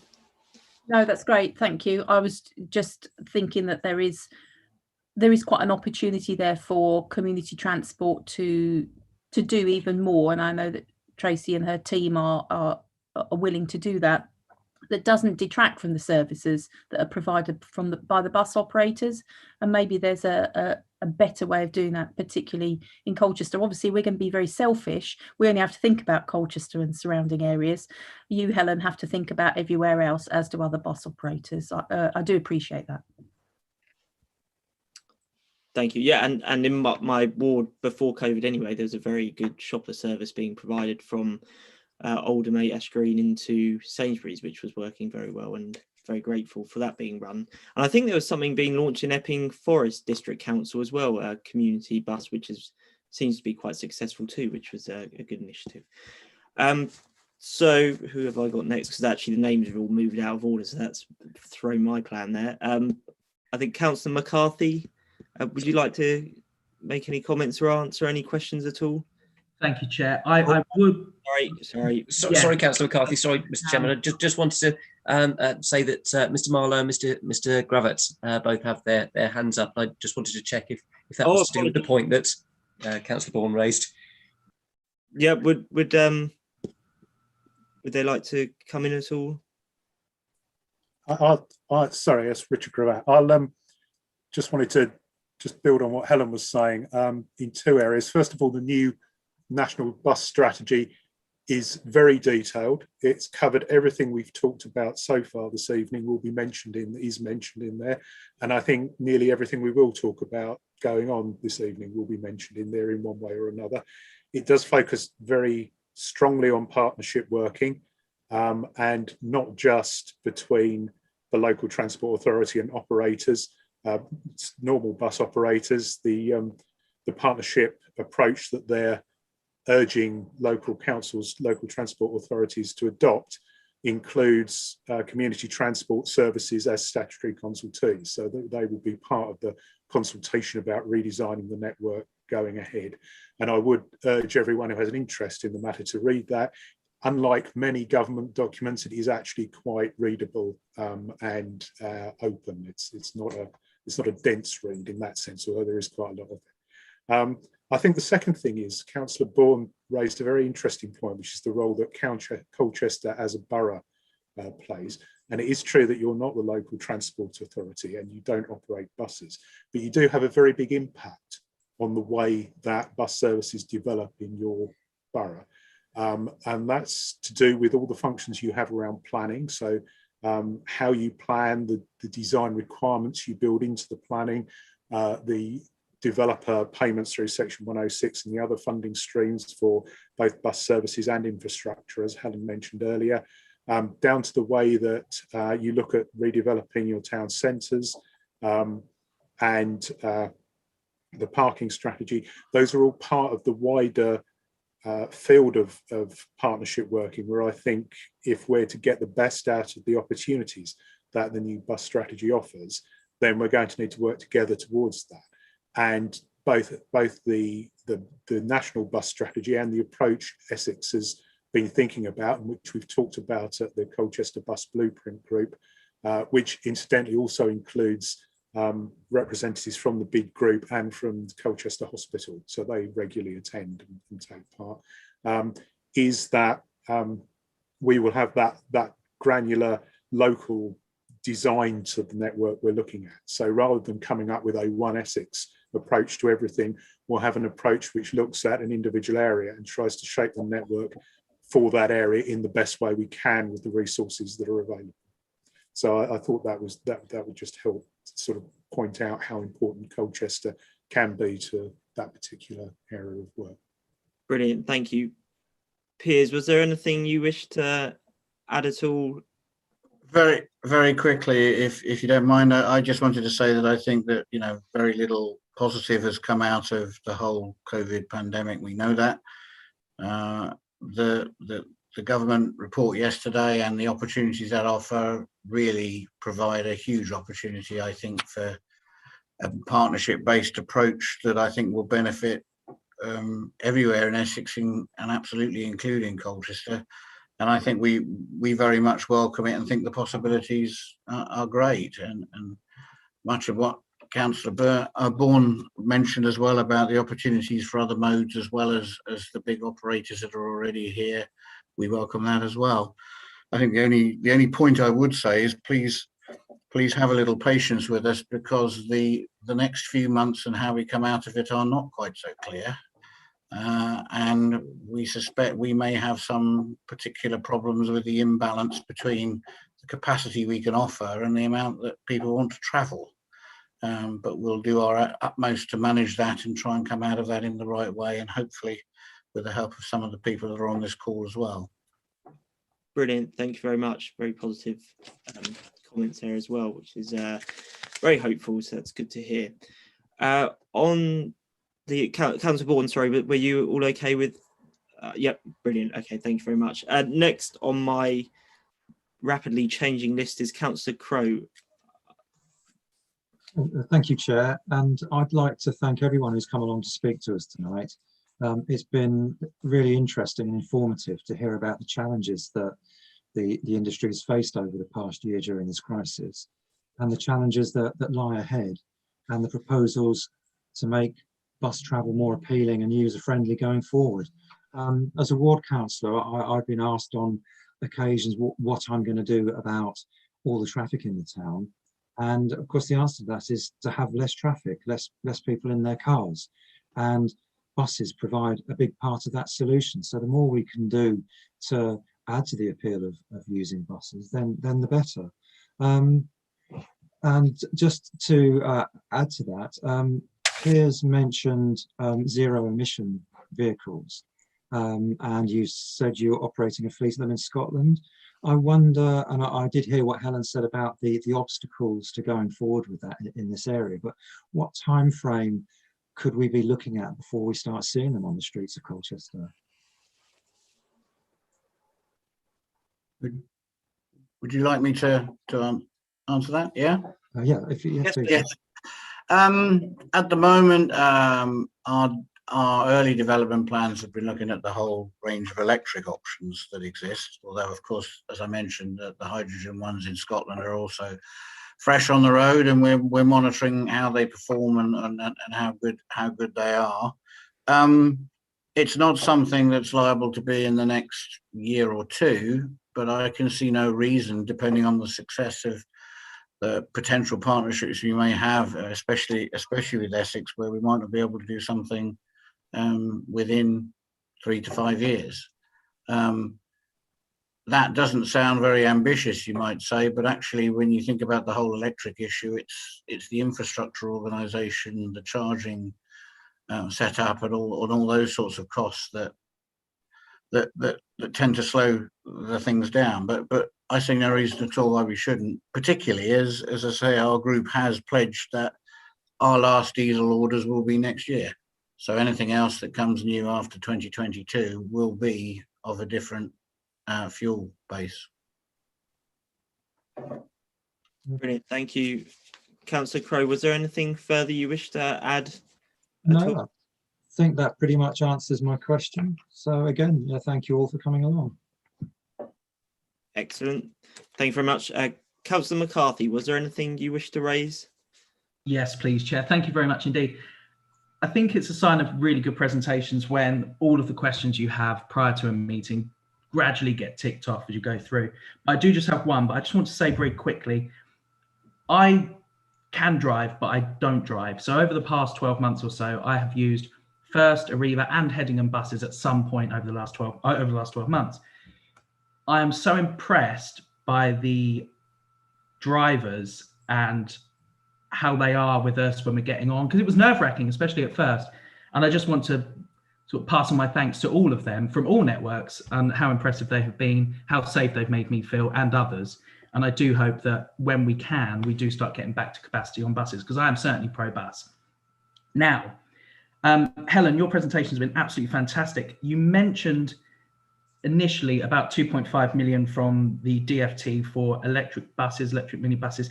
You then mentioned it again a little later on, but I didn't quite catch what you said, so my sincere apologies. But initially you said that these would be starting in central Colchester, and I believe that would probably mean Chelmsford.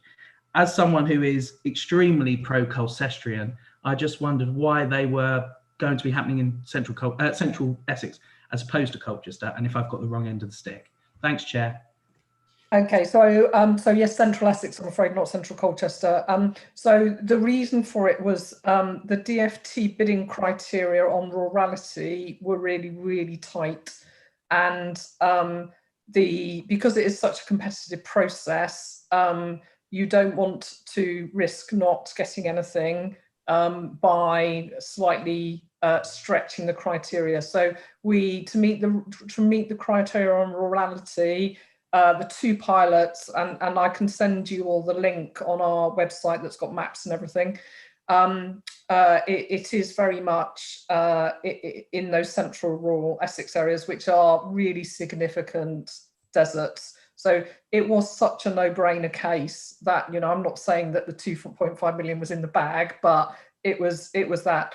They are pilots, so we're really keen on digital demand responsive transport. So this is taxi buses you can book through your phone. We've been piloting various apps with our own in-house minibus fleet on home to school transport, etc. It's really positive. So the electric minibuses are a good thing, but frankly, the biggest low carbon bang for your buck is getting people out of their cars onto buses, even if they're diesel buses. So we like the vehicle technology, and that's the right way to go, but it's getting people out of cars. But we know from our research that fare-paying passengers and younger people, they like to be able to book digitally. So some of our granular research, we found out some fantastic things, like old people like to be picked up and dropped off at their home. Young people would rather die than be picked up near their home.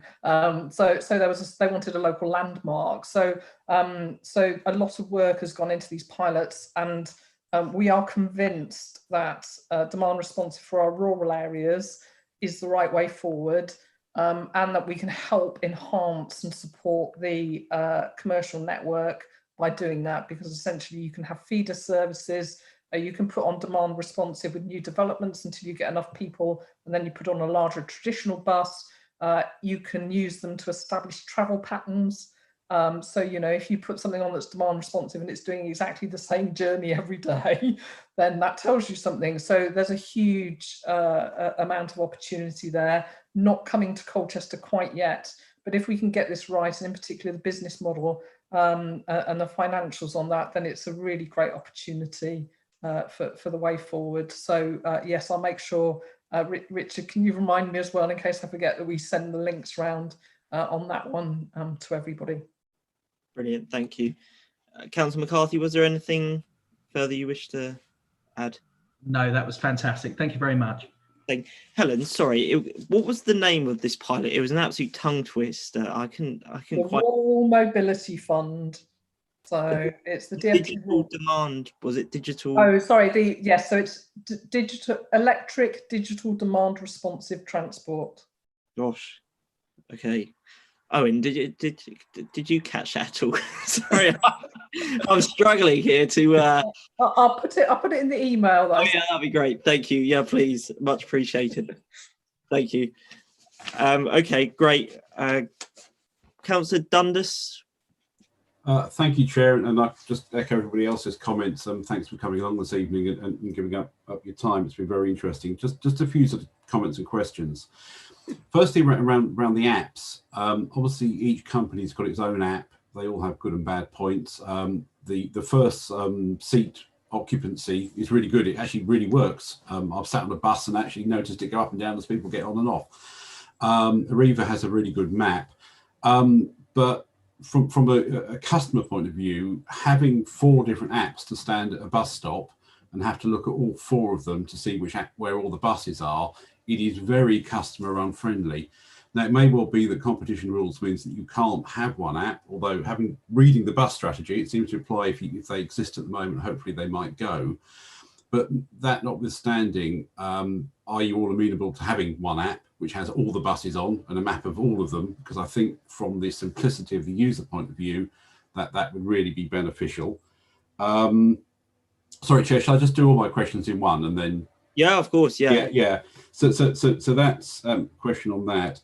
Also on the contactless, I agree that it's a much better system, but I do notice in the report that you're hoping to roll out touch on and touch off, because the whole process of if a bus stops and there's 12 people get on, the whole process of speaking to the driver, I want to go to so-and-so, all right, put your card on here, print out a ticket, give them the ticket, but it can be sitting at the stop for 5 minutes, regardless whether the traffic's good or bad. So I think touching on and off, it's got to be the way to go. On car parking pricing, I take your point, but of course, not just competing with car parking pricing. I live 3 miles from the station. For 2 of us, it's cheaper to get a taxi than the bus. If it's me, I get the bus. But if it's 2 of us, sadly, it is cheaper to get a taxi. So there are other things there. Couple of specific questions. We spoke, I think we mentioned about Section 106 and new estates and bus services. Now, obviously, certainly in my own area where estates have been built, bus stops have been put in and various infrastructure has been put in, but I appreciate that there's a little bit of build it and they will come thing going on there. From our point of view as councillors, when planning applications come in with Section 106, what do you want us to ask for specifically? What would help you for us as councillors to say to the planning people, well, use some Section 106 for this? And if you give us some guidance, obviously we can help do that. The other question on congestion, obviously at the moment, the high street is restricted to buses and taxis only. Now, it's difficult to tell. I don't know what will happen with that in the future, but do you feel that the restriction of the high street, if it stays like that, is of a small benefit, a significant benefit in terms of actually keeping the buses running on time? Because it does seem to be in the town centre where most of the congestion happens. How much do you think that will generally help? Thanks. That's it. Thank you. Sorry, Chair. I've beaten Councillor Whitehead of combining lots of questions there. Not at all. Thank you very much. There are a number of questions in there. Does anyone want to pick up any of the specifics that Councillor Dundas raised at all? For example, I don't know who may be best placed to reference, for instance, Section 106, if that was Jane or if anyone from county. But the first person I did see indicate was Julian from First Group. Would you like to come in at this point? Thank you, Chair. Just to pick up on a few points that Councillor Dundas has kindly raised there.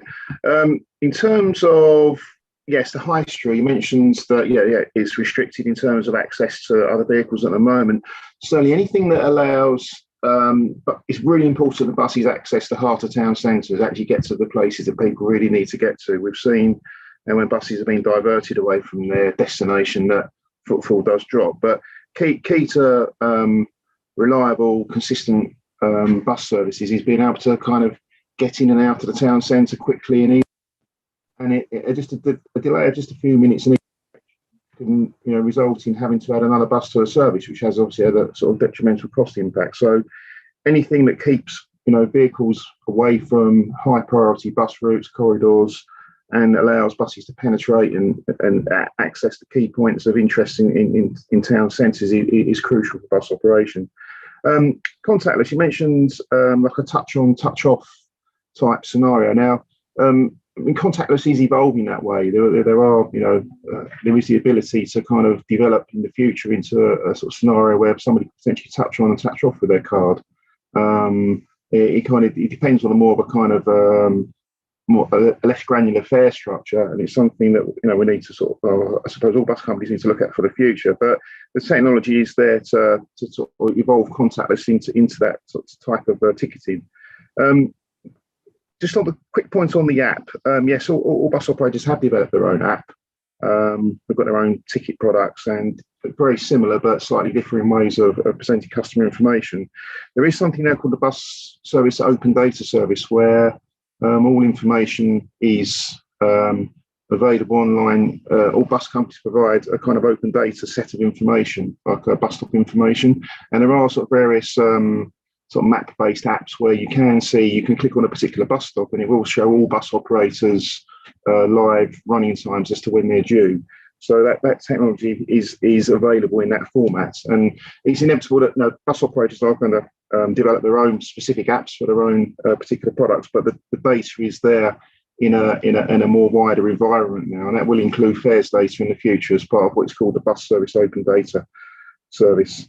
That was it for me. Thank you. Thank you very much, Jude. Helen, I think I saw you indicate if you'd like to come in. So I think just quickly two things. So the open data was some provisions that were in the 2017 Bus Act, and DfT saw it very much as ensuring if the data was out there, obviously developers could use the data so that you would have single apps. It's an issue in Colchester because you are blessed with many operators. So in most areas of Essex, you only have one app on your phone because largely you've only got one operator. So in many ways, it's a good challenge to be to have. But obviously, in terms of accessibility, it's a significant issue. So when we did some granular research into people who didn't use the bus but lived within, I think it was about 20 metres of a high frequency bus stop, the lack of knowledge about how to use the bus was huge. So people didn't even know there was a high frequency bus stop near them. They didn't know how you find out when the bus went or where it went. They didn't know that you could pay with your card. They didn't know you could pay on an app. People were had what I call numpty syndrome. So they were really petrified at standing, talking to the driver with a big queue behind them while they looked like a numpty because they didn't know whether you still needed the exact change, etc., etc. So I think one of our big challenges is an information one in terms of helping people to understand that, you know, all of these new digital opportunities are available and you can pay with your card, etc., etc. So I think that's one of the big challenges of getting people onto buses. In terms of Section 106, I think the main issue is to ask colleagues in boroughs and districts to work with us. So I think we've had some very restrictive Section 106 in the past, some real legacy Section 106s that have been almost impossible to implement. So we're really keen on flexible agreements that don't just provide infrastructure but also provide services, because as you say, build it and they will come. That's not how buses work. If there's not a revenue stream there, the bus is not going to come, and particularly with new developments, that level of risk, asking an operator to stand up an expensive service without any of that guarantee, that's just too much of a risk. So service and infrastructure hand in hand and working with us to identify what the opportunities are, that's how it works best. Brilliant. Thank you very much, Helen. Did anybody else wish to contribute in a response there? Mandy? Yes, I think it's just to pick up on Helen's point around Section 106. So all of our larger applications will be looked at in relation to sustainable transport as a whole. And this is very much a heart of the planning process to encourage that modal shift, that shift from car use. And although Section 106 is usually related to the development, we have in the past had bus provision as part of those developments. So enhanced or new services. I think there was something in the Chesterwell development around that. But although linked to that development specifically, usually in terms of Section 106, we have pulled Section 106s, and if the project's of a strategic nature. So there is opportunities for looking at that. And I think in terms of the process, we do involve Essex through our planning process in how we look at that sustainable transport as a whole, and buses are very much a part of that. So just some sort of reassurance around that, and we'll continue to do that in the future. Brilliant, thank you very much. I don't think anybody else had indicated. Sorry, it's Richard Gravatt from Essex. Sorry. I first of all wanted to say, on my first reading of the new bus strategy, it does suggest that the government are moving towards a single app process and are also looking to use the statutory enhanced partnership as a tool for getting around some of the restrictions that have stopped bus operators from working with one another. So there are also elements in the strategy that suggest they're moving towards single ticketing arrangements, capped fares, low fares. It is very ambitious in that sense, and they're using the partnership approach to get around that. So I think there's some hope there for what Councillor Dunstall was talking about, and trying to tie things up more closely through the partnerships that they're arranging. On the high street, I think we are very aware of the importance of the high street to bus circulation in Colchester, and certainly the reliability of services has improved when traffic was normal car traffic was taken out of the high street. And it's also important not to underestimate the role of the high street essentially as a bus stop location. I think Helen mentioned right at the beginning that there are a lot of buses going around Colchester, and the stop capacity is quite limited. And there are, I think, 9 separate stop locations in the high street, and there are a lot of buses stop there, and a lot of people make use of those stops there. So it is a very important location for them. As one of your earlier contributors pointed out, the length of time you spend boarding people is important, and then if you're having to spend time getting back into the traffic flow, that just adds to that sort of reliability issue. So I think those are just a couple of points that suggest there is a way forward, potentially through the partnership working aspects that have been brought out in the new strategy. Thank you. Thank you, Richard. Before I go to Councillor Dundas and Councillor Whitehead, I'm minded of the time. Does anybody wish to have a break at this point, or would, particularly bearing in mind we have a number of guests, would anyone like to see if we can round off this item before a break, or does anybody, particularly our guests and colleagues from county, would anybody like a break at all, or should we persevere for the time being, at least until 8, and then if we're still going, then we can take stock of what's going on? Persevere, okay. Chairman, persevere. Okay, that's the spirit. Thank you very much, Councillor Hogg. I'll take that as speaking for everyone then. I'll go back to Councillor Dundas. Would you like to come back on any of the other points? Well, just to say thank you for the answers, really. I'd agree. Certainly, I've been furiously reading the bus strategy document, all 80 odd pages of it today, and I'd agree, as Richard said, it does imply that the vision is to move areas like Essex very much to a ticketing system, which has more in common with London. I appreciate there are a lot of differences, as we've spoken about. I mean, we don't have mountains, we have North Hill, of course. But the bus system in London, in terms of the ticketing, has a very low barrier to use. It's very, very simple. You get on, you touch your card, be it an Oyster card or whatever, and that's it. And I think bus users, the simpler you make it, the lower the barrier is, as Helen was talking about, to getting people to actually be brave enough, if I might use the word, to go out and find out how a bus works. So hopefully we can move in that direction. Brilliant, thank you, Councillor Dundas.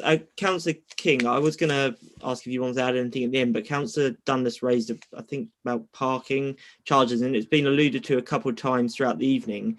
did you wish to come in at all on the parking charges aspect of it? You don't have to, of course, but and it certainly doesn't matter if you don't, but it might be beneficial if you'd like to at all. Thank you, Chair, for those on the call, thank you all very much for a great conversation and for the background behind, some which I have not been through, but I will do. I thought it was illuminating and actually sobering, because the challenges are plain, and parking and charges for it is just one of them. I had conversations today with the Business Improvement District, who you understand are most focused upon car parking capacity and car charges. So it's what we know, that there is a tension between some of the objectives and some of the constituents that we serve. But I will take away some of the key points. I think one of the things I want to say to the committee is I'm grateful that you're spending time on this, and I encourage you. New municipal year comes up, doesn't it?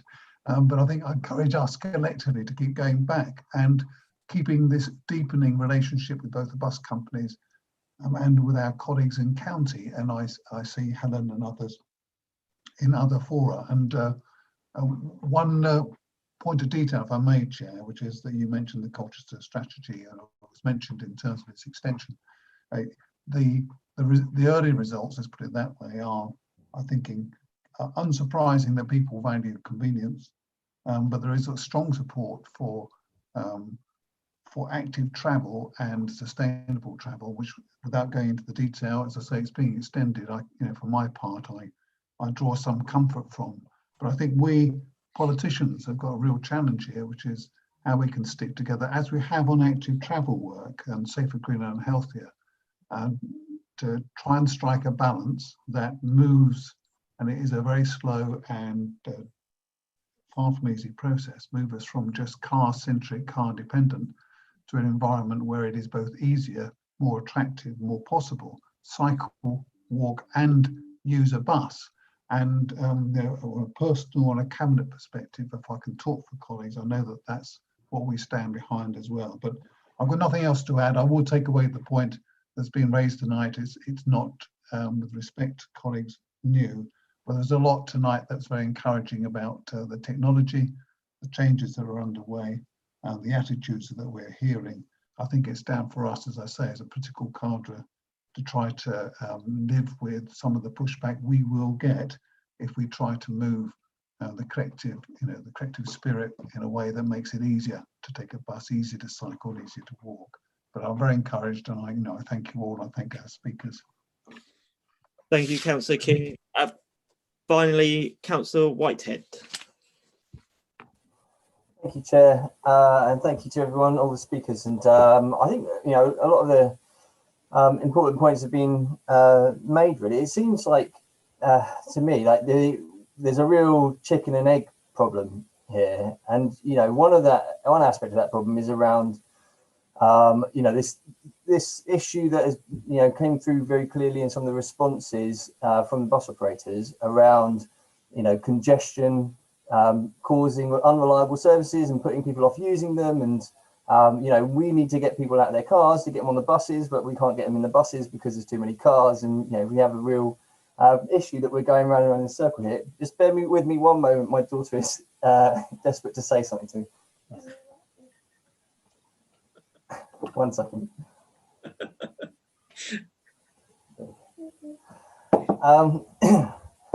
So that seems like one aspect of the problem. I mean, another thing that I think perhaps hasn't been acknowledged maybe so much tonight is I think that there's a pricing problem as well, which is again perhaps a chicken and egg problem. It's if you can't get the people in the buses, so you charge the higher fares to make the services affordable for you to run, and we're stuck with that kind of problem again. So I mean, I'm just wondering, do the operators know? Have you modelled? Do you know what level of usage we would need, for example, to bring the fares down to a level that would maybe make them more attractive and more competitive compared to cars? Do we know how many bus users we'd have to get onto our buses in order to do that. And you know, I mean, I've been skimming through the bus strategy, governance one, and it's got stuff on, you know, projects which have managed to grow patronage, and, you know, with West Midlands. And I mean, do we have the basis there, you know, with that kind of information to make a pitch to the government and say, look, we could do something like this. You know, we could do something that, you know, that with the right support from you know, investment at the outset from government and operators, we could boost bus usage by X amount, and then we could have a much more sustainable, more well-used service. And also, I mean, I'm wondering on the other side of it, around the congestion side. I mean, is there stuff in this government strategy that would support Essex, Colchester councils to do the development that would be needed to, you know, install new bus lanes and all the rest of it, because it seems like we go round and round in the chicken and egg problem, but there has to be something to shunt us out of it. Thank you, Councillor Whitehead. I think there was a mixture of commercial aspects and planning that maybe the bus companies want to touch on the commercial aspects, and Helen, maybe if you wanted to discuss on some strategic points at all, but I'll open up. Can I answer that, Chair? Is that all right? Yeah. I think there's a number of factors that are encompassed in your questions, and I think we are having to really go back to basics even before the government paper and think very carefully about what we offer today and how it's offered. And I think we expect to see an emerging situation after the lockdown is lifted, where potentially people's travel patterns will be completely different. The most simple example being, will everybody go to work 5 days a week? I very much doubt that everybody will.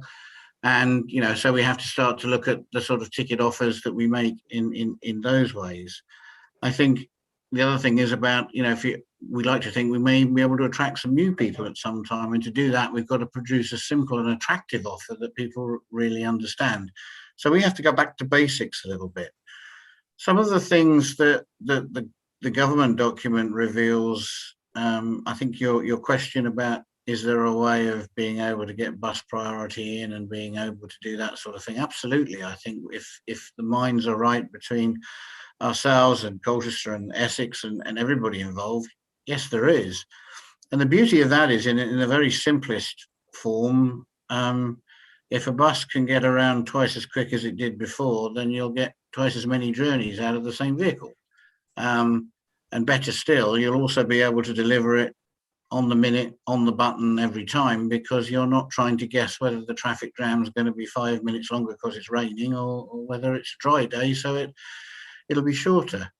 So it does open up a huge ramp of opportunities, but they all depend on the same thing, and that's us all sitting around a table and almost, in some cases, perhaps even having a clean sheet of paper and saying, where do we start again here in some places?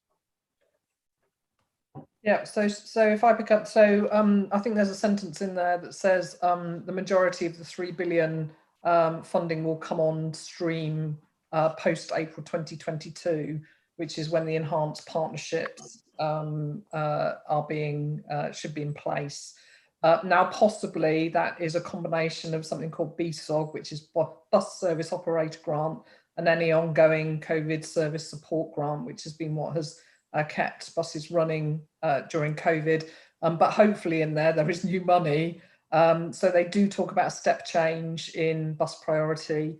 The challenge in a lot of urban centres, and Colchester is one, is how do you, in a essentially, a streetscape built for carts, accommodate buses and cycling and walking in a balanced way, because we know that, as Richard and others have said, Julian said, the importance of that access, that central town access to bus passengers.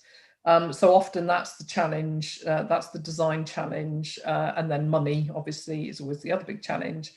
So if DfT are seriously going to put some money behind that, which I hope they will, because if they don't, they won't achieve their ambitions, then it's the design challenge of balancing all of those transport needs, and how do we come up with a good urban landscape that is attractive for people to walk around, accommodates walking, cycling, scooting, whatever else comes along, and bus passengers. And you know, so I'm always taken by how much people love the centre parks model, and actually people pay large amounts of money to go to centre parks and live in a way that they protest against if it's ever tried to be introduced into their area.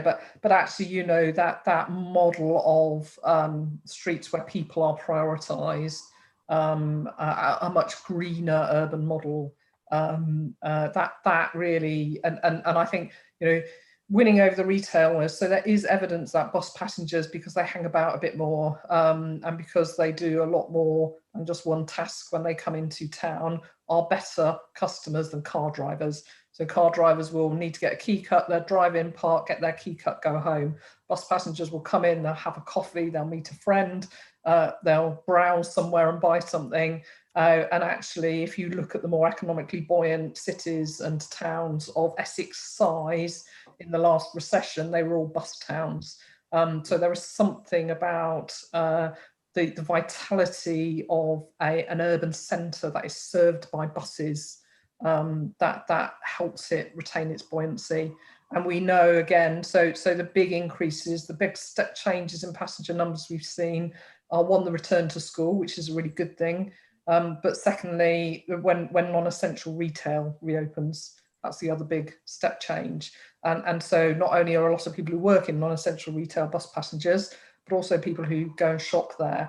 And I think we really need to make that case to our bids and to our businesses that an urban centre that isn't full of car parks but has greenery and really well designed bus, cycling and walking is actually the best way forward.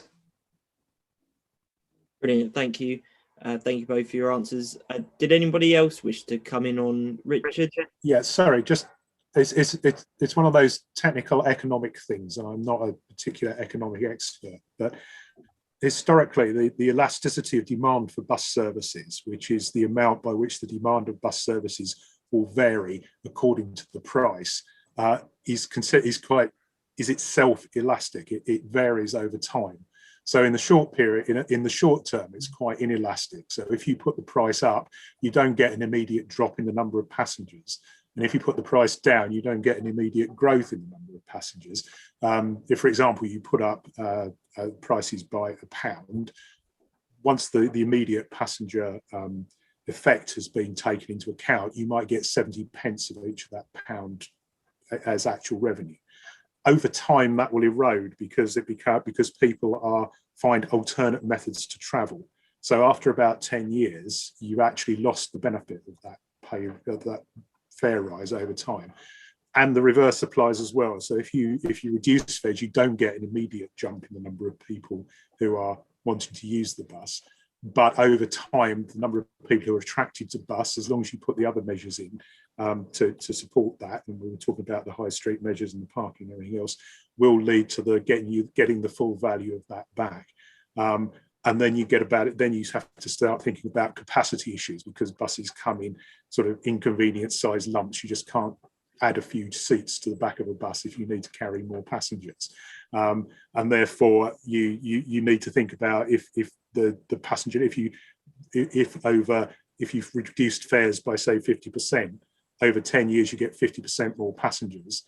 Can you actually cope with that on the size of the network you've got? And these are things that the bus operators are probably laughing at me for now, because they deal with this every day, and it's much more visceral for them, and they will know it easily. But I think it's something that is useful for people to understand, is that it's not just you cut the fares and more people travel and they make more money. There's a time delay in it, so you have to measure it all very carefully, and then you get a resource issue that comes in as well. So it's just a bit of background to perhaps help people see some of the problems that are inherent in it. Thank you, Rick. Councillor Whitehead was. Oh, Glenn, would you like? I just wanted to add on what some of our peers said, and Richard, and obviously forgive me, Richard, because you heard a lot of this from me from the Blueprint meeting the other week. But I guess I was urging Richard and the team in the last blueprint about there's a time to be afraid and there's a time to be brave. And as a bus operator, it's probably easy for us because we have to if I want new buses, I put in a business case for that. If I want something, we do a business case for that. But as councillors, you're the ones that have got to make these hard, tough decisions about the landscape and how we alter the landscape going forward to make it accessible to buses. And as a businessman, we're not voted in, but you people are.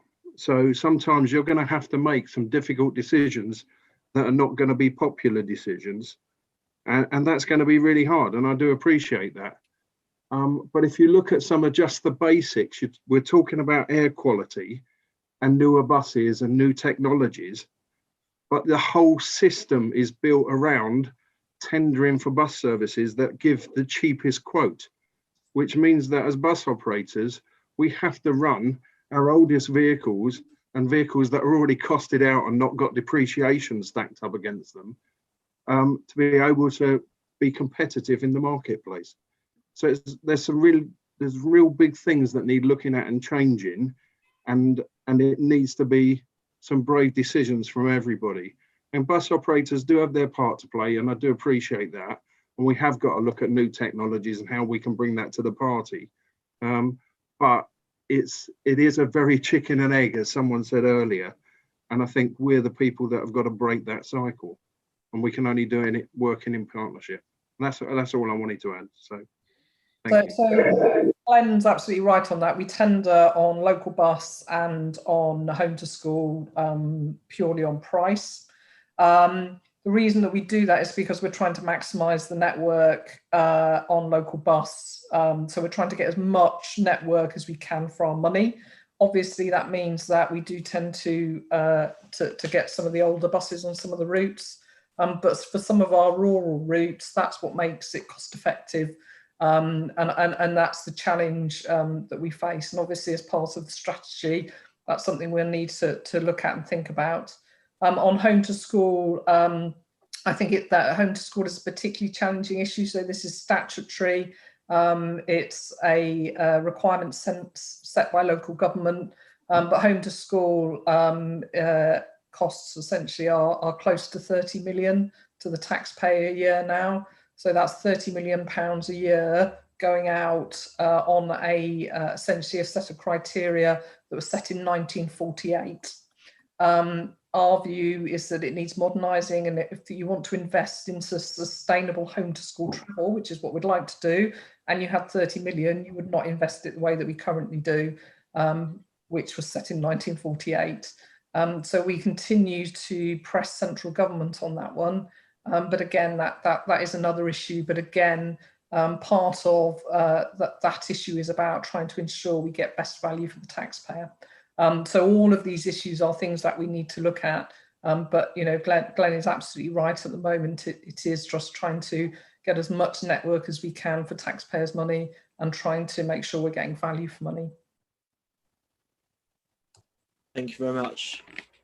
Councillor Whitehead, I don't think anyone else has indicated to speak, but do you want to respond on any of the points made or add anything further? Just to say thank you there. I think there were some really helpful answers. And actually, I mean, I think Richard's answer, that was very helpful to have that background, because it was something I was going to say, you know, is it that you need a kind of loss leader model in order to kind of get something like this to work? You know, I take the point about the politicians as well. Maybe we need to embrace a loss leader model on the other side as well. Thank you very much, Councillor Whitehead. Okay, I think that's all the members of the panel have spoken now. Yep, excellent. Just before I make a couple of points, Piers, at the start you said about responding to a couple of points in one of the Have Your Say speakers. Did you still want to raise it? You don't necessarily have to, but if you did want to, just wanted to give you the opportunity to do so. And if it's okay with you, Chair, I'll leave it. I think Helen said earlier she was going to collect them and come back to each one of us, and as long as you're okay with that, we'll deal with it that way so you get the answer. Brilliant. I just didn't want them to get left and not answered, that was all. No, sure. Thank you very much. I appreciate that. And thank you, Helen, for doing that too. Okay. Obviously, we want to try and make some productive recommendations from the meeting this evening that can assist. And I think it's been referenced a couple of times. Obviously, we're not the Highways Authority and we don't have the passenger transport brief in the way that county do. But clearly, things we decide on influence how people move around on the highway and what they do and the services they use across the borough. So I do think it's incumbent on us to try and naturally improve the situation as well. And I'm glad to see that we've done that this evening, and it's great to see so many people, operators, colleagues from elsewhere, wish to engage on the matter, as they've been doing, I'm sure, at other meetings too. There was a few points I noted down that I thought were of interest, hopefully to the panel, that they would like to recommend to Cabinet potentially on three, I guess, thematic topics. The first one is on the, well, one is more specific, which is on the bid, because it's rightfully been pointed out that there's some work being done between the bid and the car parking strategy. But I wondered to whether the panel would be interested in looking at a recommendation to Cabinet that they work with the bid to produce some sort of deal with the bus companies to make bus travel more attractive financially. I don't think we're obviously we can't tie them into doing anything, but it'd certainly be good to start that discussion as well. If we're serious about the environment, I do not feel we can just rely on deals for car parking. We need to look at whether it's feasible, practical, there's level of interest between businesses and bus companies too, because as I think I said in the briefing, when Three Wise Monkeys opens, for example, I'm certainly going to look at getting the bus home after a few beers there. So I think it's something that we can look to tie in between local businesses as well. And I think it'd be great if the panel were minded to get some wording on that topic. But I'd be interested in anyone's thoughts before I try and hobble together some wording on that. What does anyone have any comments? I've got a couple of recommendations, Chair. Oh, go on. I'm so used to Councillor Bentley saying what are the recommendations. I thought I'd write a couple as we went. I was going to open up. Don't worry, I was going to open up the floor. I just thought I'd tackle that one. So in the light of detailed presentations made to Scrutiny Panel this evening, one, encourage councillors. Oh, here's a question. Is there a hashtag for use the bus? Is there such a thing? So there is a use the bus week every year. I think it's normally in June. I'll see if Richard's nodding. We've done some activity around that in the past. As you can imagine, we didn't last year. So there is a national use the bus week that does happen. Okay, then let's have a hashtag. So encourage councillors to take up the hashtag use the bus challenge by investing in invest in the local community, invest in jobs, invest in the environment. Now, that was the three-pronged strategy that I think it was Helen said earlier, or could have been Tracy, can't remember. But that seemed very simple to me. So that's encouraging councillors to use the bus strategy. Otherwise, what's the point? And the second one was use the powers available to a Tier 2 authority to enhance and highlight modal shift from car use. Powers of planning, redeveloping the town centre and a borough-wide parking strategy are examples, but not exhaustive. Adding your one as well about business incentives from the business community to bring down the prices of buses, I think, Lewis, is good. Obviously, we've got local elections. It's very tempting to put something in about local elections and just say, try not to have a mismatch of what you put out for local elections and what you actually really want to happen. But I don't think we can resist that as local politicians, can we? Well, I certainly wouldn't, Councillor Bourne, don't worry. I say, but yeah, I don't think there's anything wrong with those particular recommendations. I would quite like personally to propose something on the bid, because I feel then we can we can get the ball rolling, whether it's tied into a wider recommendation or in itself as well. Just personally, I would like to see that conversation start. I found it a bit of a no one's particular fault really. Particularly at the moment, we know low usage of public transport is a reality, and we want people to come into the town centre, however they sort of do it. So it's clear there's a reason why we incentivise just anything to get people in. But I do think that a good additional prong would be to look at the bus as the bus companies with the bid as well. But so we have the recommendations from Councillor Bourne. You sort of have a half one from me so far. Councillor Hogg, you had your hand up? Yes. Well, if Councillor King is still on the call, it might be interesting to find out his perspective on the travel plan and the bid. We might be tying ourselves into something which is not a possibility. So I'd be interested to hear his comment on that, if that's okay, Chairman, if he's still on the call. Yeah, of course. All I would say, of course, that Councillor King's not as much as I like him, he does not speak. Obviously, he doesn't set the cabinet position here. So we would make a recommendation, whatever it ends up being. But yeah, certainly for cabinet to discuss. But yeah, go ahead, Councillor King. That's very kind of Councillor Hogg to invite me in. I must pay attention. And Lewis, you're absolutely right. The responsibilities, this is not mine, but I do have a role in the sense of the relationship for Cabinet and Council with the Business Improvement District. So I'll certainly be happy to facilitate, as will officers, whatever conversation we can make happen. I think it's I think that point's right. There's a challenge to us all, and frankly, I support it because we've got to sort of face up to the fact that we sort of face different ways at different times, and that's kind of nuts. We've got to move. Modal shift is a terrible phrase, and it's not real yet, but we've got to move the dial. We've got to make buses more attractive. We've got to support them as a local authority.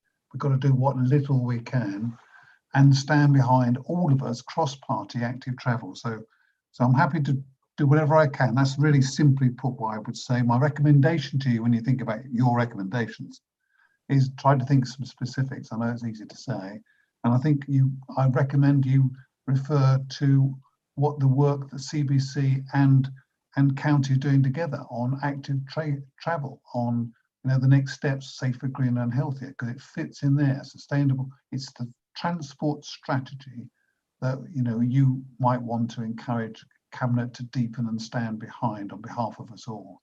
But this is absolutely your call. I just sort of will be helpful as I can. Yeah, and it's helpful. Thank you, Councillor King, to receive your comments on the matter. Councillor Hogg, was there anything you, in light of that, was there anything you wish to propose as a recommendation at all? Or? No, I just wanted, if you could weave it into your recommendation and Councillor Bourne's, I'd be very happy.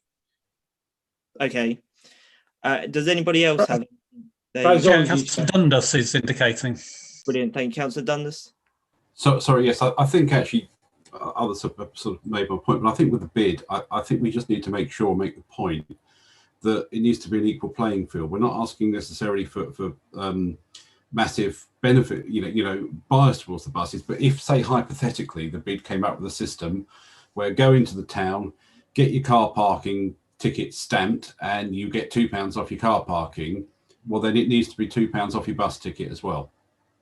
That it needs to be a level playing field. That if we're going to encourage parking through any subsidies with the bid, I'm not saying we are, but if we were, then it needs to apply to buses and other, maybe scooters or whatever other forms of transport as well. So I'm not quite sure how to word it, but I think that that's a recommendation we should be minded to make.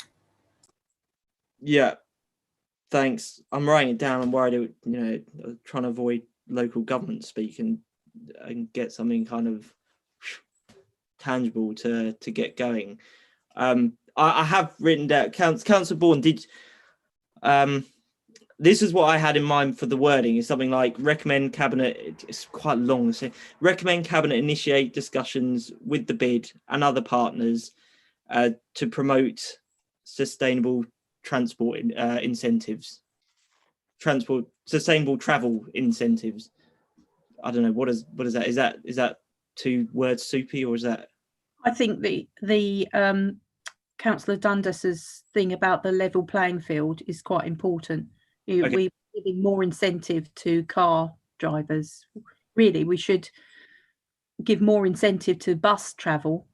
People who travel in by bus should be given a better discount than people who travel in by car. Almost, but we should look at, I've got here, to investigate incentives through the bid and business partners in developing a level playing field for parking deals. Spot on. Yeah. That encompasses your wording, Chairman, surely. Yeah, but yeah, I have no obstruction to that for any reason. Could you just repeat, sorry, the wording probably for everyone's benefit and Owen's, if that's okay? Number 3, to investigate incentives through the bid and business partners in developing a level playing field for parking deals in relation to bus travel. And sustainable transport. When compared with bus travel. Sorry, could you, is it okay just to read in one? To investigate incentives through the bid and business partners in developing a level playing field for parking deals when compared to bus travel. Then you can have thus promoting sustainable travel if you yeah, sustainable options. And Councillor King's in the committee as well, so I think he'll be able to convey our thoughts on it if we reminded to a previous recommendation, so he understands the feeling of where our partners in the meeting are on the whole matter, and can ensure that if there's any queries from his cabinet colleagues, that if you don't mind me putting that burden on your shoulders there, Councillor King. But I think yeah, I mean I'm happy to support that. I don't know if you're proposing, Tina, but it might be worthwhile if I second it, and then minded that the local elections are fast approaching, it then gives it cross-party backing on the recommendation and ensures no, I think that would be in good spirits, perhaps. Indeed, Chairman. Send that to you, Owen, and Councillor Barber, and with the other two, to encourage councillors to take up the hashtag Use the Bus challenge. If we don't have that hashtag, I suggest we adopt it. Invests in local communities, jobs and the environment by championing bus travel. Hurrah. To use the powers available to a Tier 2 authority, good local government speak there, to enhance and highlight modal shift from car use, powers of planning, redevelopment of town centre and a borough-wide parking strategy are examples, but not exhaustive. Gosh, yes. All good stuff. I think that covers it. Before we... Owen is waving. Sorry. Sorry, Mr. Chairman, just to formally check, as you'd made a recommendation first, just to formally make sure that you're happy that Councillor Bourne's now recommendations that she's putting forward encompass what you put in your original one, and you're happy to second hers rather than... Yeah, brilliant. Before we move to vote, there was a couple of other points I thought might be of interest. The first is related to section 106, because I have to say I didn't realise this was an area that could be used, to be honest, to the extent that seems to be implied from the meeting this evening. And it would be good if we could recommend to Cabinet that they issue the information to all members about what options there are available to colleagues when section 106 funds come up. I think I just did not know it was option actually for us to explore. I knew you could do things like, I guess like a nice bus sign or something like that, but what actually the policies are, what could be involved. I think it would be good for that information to come out so we can negotiate, push it as an issue when it comes to applications. That wasn't probably very coherent, was it, Owen, to put something together there, or did you have some wording that? I'm not entirely sure if my written record's any more coherent, but I will give it a go. Well, it came from my verbal record, so that's my fault if it's not. Recommend to Cabinet that they issue to all members details of what options are available regarding Section 106 funding, use of such funding, and any Like applicable travel, sustainable, but I don't know, you know, that sort of thing. Bus and other sustainable transport. There we have it. Yeah. So, and use of. Okay. The third one, very briefly, is on the travel app. I don't know whether you guys will like this idea, but I think it'd be worthwhile if we recommend to Cabinet to see if we can initiate some discussion with partners to create a borough travel app. I think it would be really worthwhile if we can get that discussion going at a localized area. So, I mean, if you think now, even with stuff like e-scooters approaching, there's going to be a lot of options that are out there, and that you know, we pull everyone together. See, that's what we're quite good at, the facilitating, working with partners. So if we could maybe, if I put forward that for consideration as well. Yeah, I agree with that. Yeah. I mean, it doesn't mean anything will come of it, but at least we can start the ball rolling, see if we can pull something off. Might not be, but there we are. But we're in no worse position than we are now then.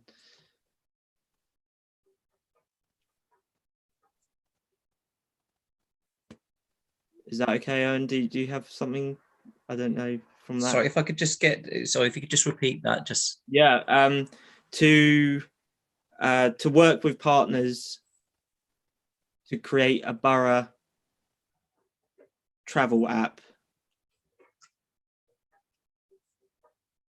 I think that's about it, really, isn't it? Yeah, got it. Thank you, Mr. Chairman. Thank you. Okay, were there any other? Well, I guess I need a second of some of those as well, don't I? The ones I've put forward. I don't think. I'm happy to second them if you need a second, Chair. Okay, great. Right. Thank you. Were there any other recommendations? Move to the vote, Chairman. Move to the vote. Okay. So, hello. Just to clarify, is the panel willing to take those recommendations on block, or would panel members like to do them individually? I'm seeing lots of nods for on block. On block. On block, Chairman. On block. I think we're all of the same mind. Yeah, not long enough to read them all out again.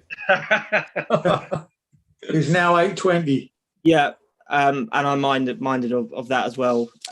But also, are we adopting the recommendations that have? As set out, Chairman. Yeah. Okay. Okay. Mr. Chairman, would you like me to conduct the vote? No, I think we're just taking them on block, aren't we? Can we just? Okay. Are we allowed to do that? Awful governance. Usually, we would like just do the vote. Yeah. Oh, I see. On block in one vote. Oh, that's a shame. Apologies. Yes, I'm. Okay. Yeah. I'm mixing my terminologies. No, you're right. That's okay. Okay, so I should proceed through the panel in alphabetic order. So please, when I call your name, give your vote to either approve, your vote against, or to abstain. So starting with Councillor Bourne. Approve. Approve. Councillor Crowe. Approve. Approve. Councillor Dundas. Approve. Approve. Councillor Hayter. Approve. Approve. Councillor Hogg. Approve. Approve. Councillor McCarthy. Approve. Approve. Councillor Whitehead. Approve. Approve. And Mr. Chairman. Approve. Approved. I make that a unanimous vote to approve those recommendations. Thank you very much.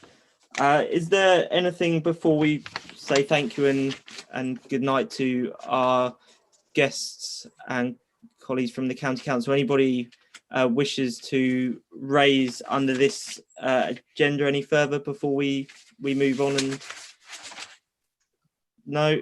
no, I suggest we recess for a comfort break and then restart, Chairman. 5 minutes, maybe at 8:25, and then we return. Well done. Just like to say, obviously, thank you very much for everybody's attendance this evening from other organisations. We really value it. and hopefully some of the aspects we've discussed we can take forward and lead to a positive outcome. But I really value your time, comments and interest this evening. So thank you very much. Yes, I'll reiterate that, Chairman. Thank you very much. Thank you. Thank you. Bye. Thank you. Bye. Bye. Thank you. Bye. Bye.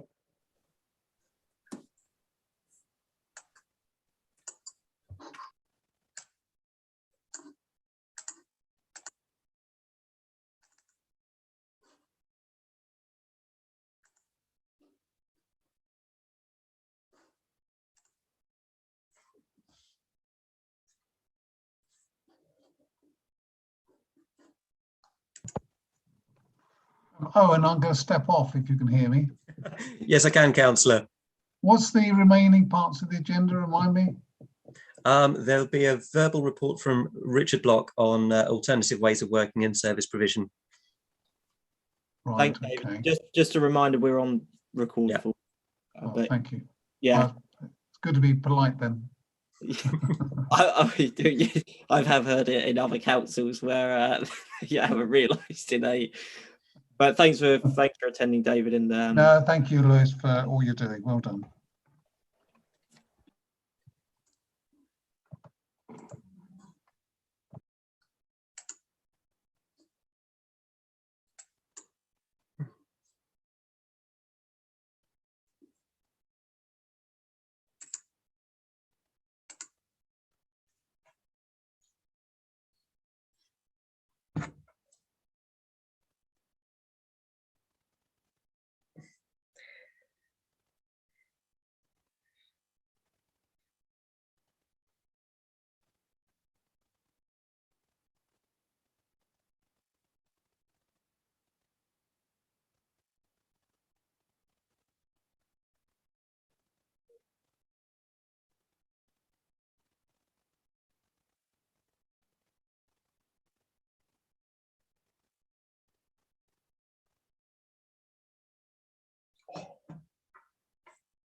waiting for a couple of people, I think.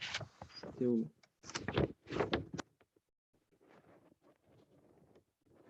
Mr. Chairman, shall I just do a quick check? Could everyone just check that your video, your cameras are working, just to make sure that we do have people back? That's lovely. Right, so I see we're just waiting for Councillor Bourne and Richard Block. Yeah.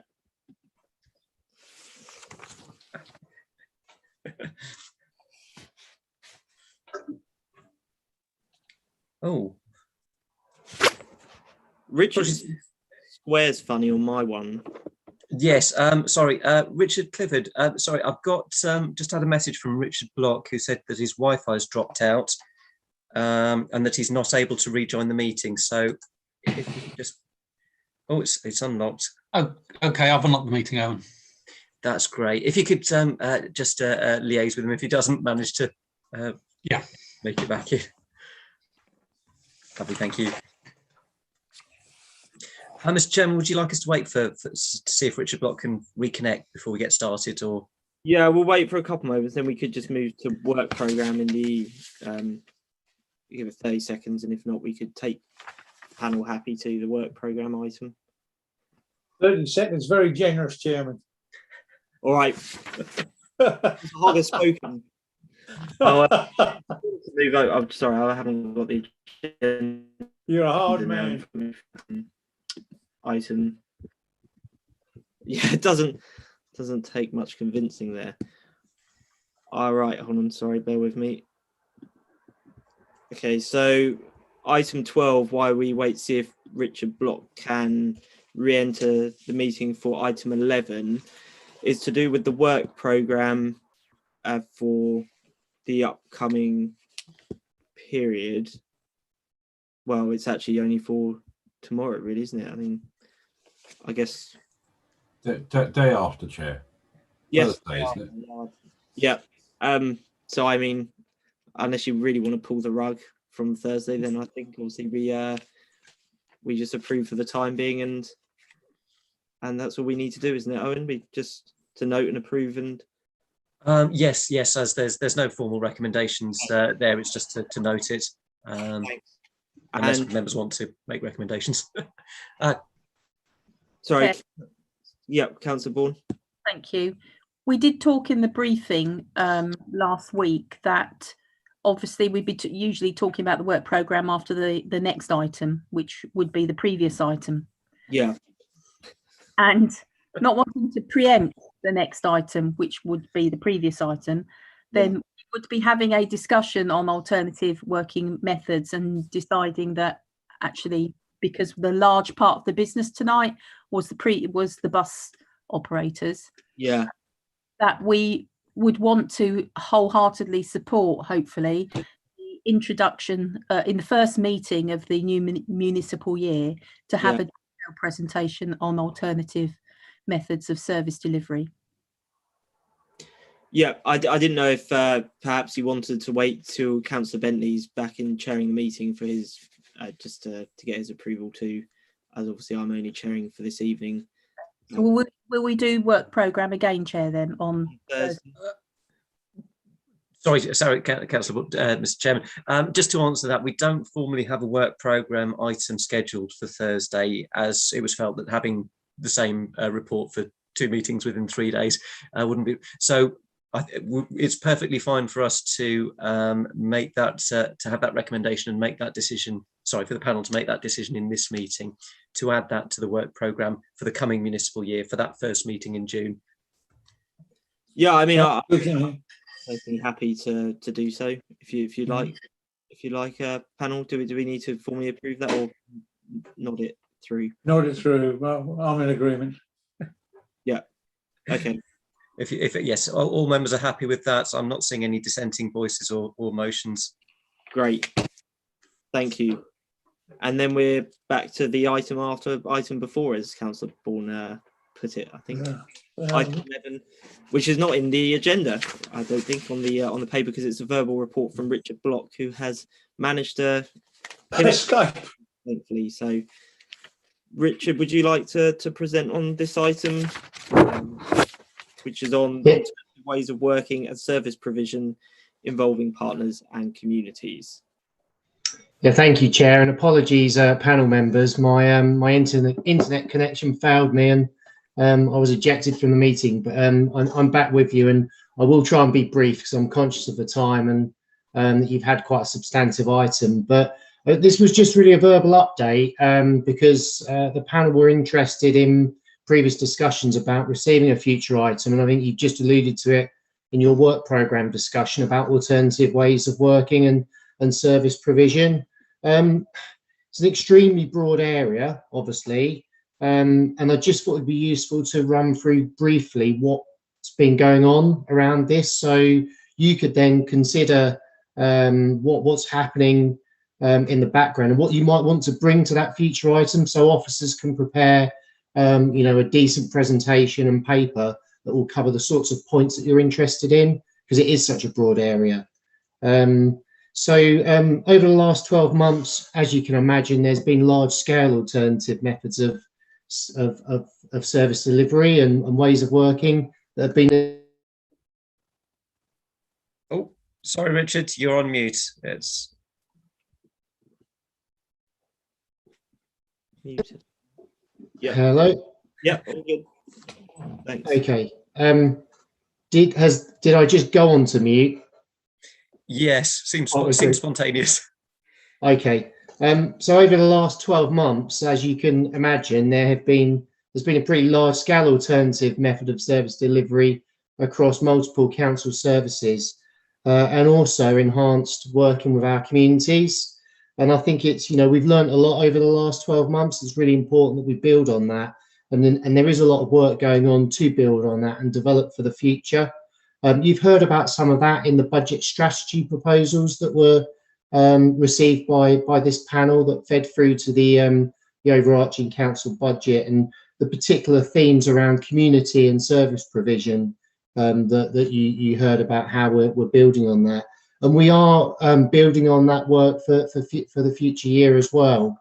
And indeed, we're going to need to, because financially, we're not going to have the same resources available.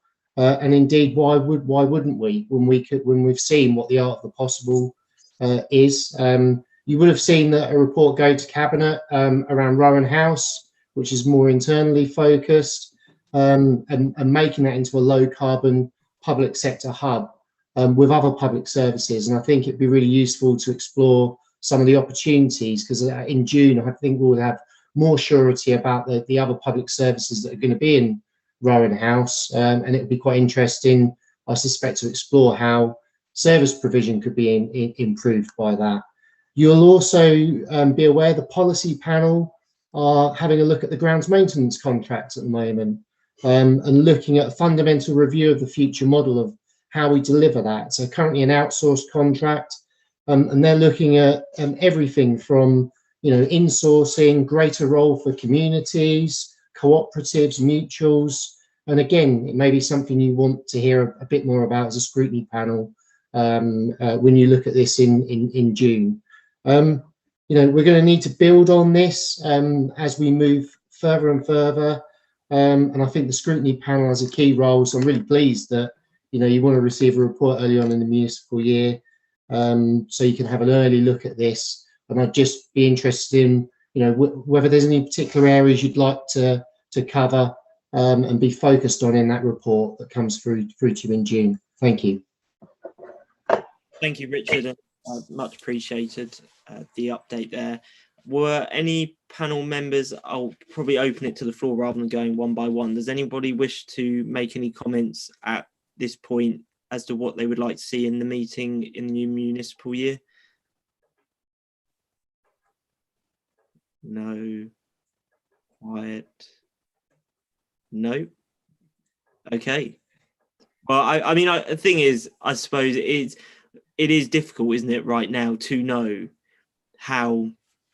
what's going to happen in, I'm sure, all walks of life. We have no idea what we may look like day in, day out, how we work and operate. So, I mean, maybe if we can keep the channels open, Richard, if that's okay, and panel members, if they can think of bits and bobs that come up, we can email one another on the email we've obviously got for panel members, and keep yourselves and Owen informed and everything, and we can see whether we can shape something as time progresses, because I think, you know, there will be bits that we pick up over the next couple of months as the world reshapes after COVID, so, or the next stage in the world in COVID. So yeah, if panel are happy with that, maybe just say thank you to Richard and just keep the lines of communication open. Okay, good. Is that okay, Richard? Do you mind? I mean, I'm sure we won't be firing stuff at you every day, but it might be worthwhile just keeping those channels open if you're okay with that. That's fine, Chair.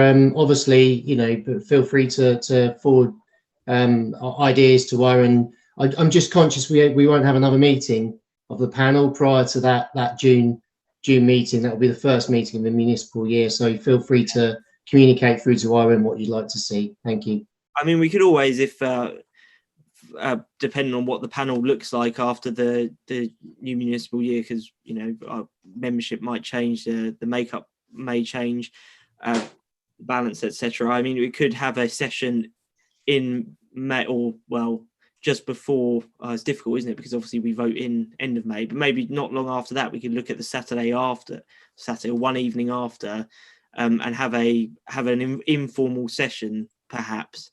I don't want to tie the hands of whoever may be chairing, Kevin or otherwise, you know, afterwards, but I think it might be worthwhile to have an informal discussion just before to assist in preparing the report.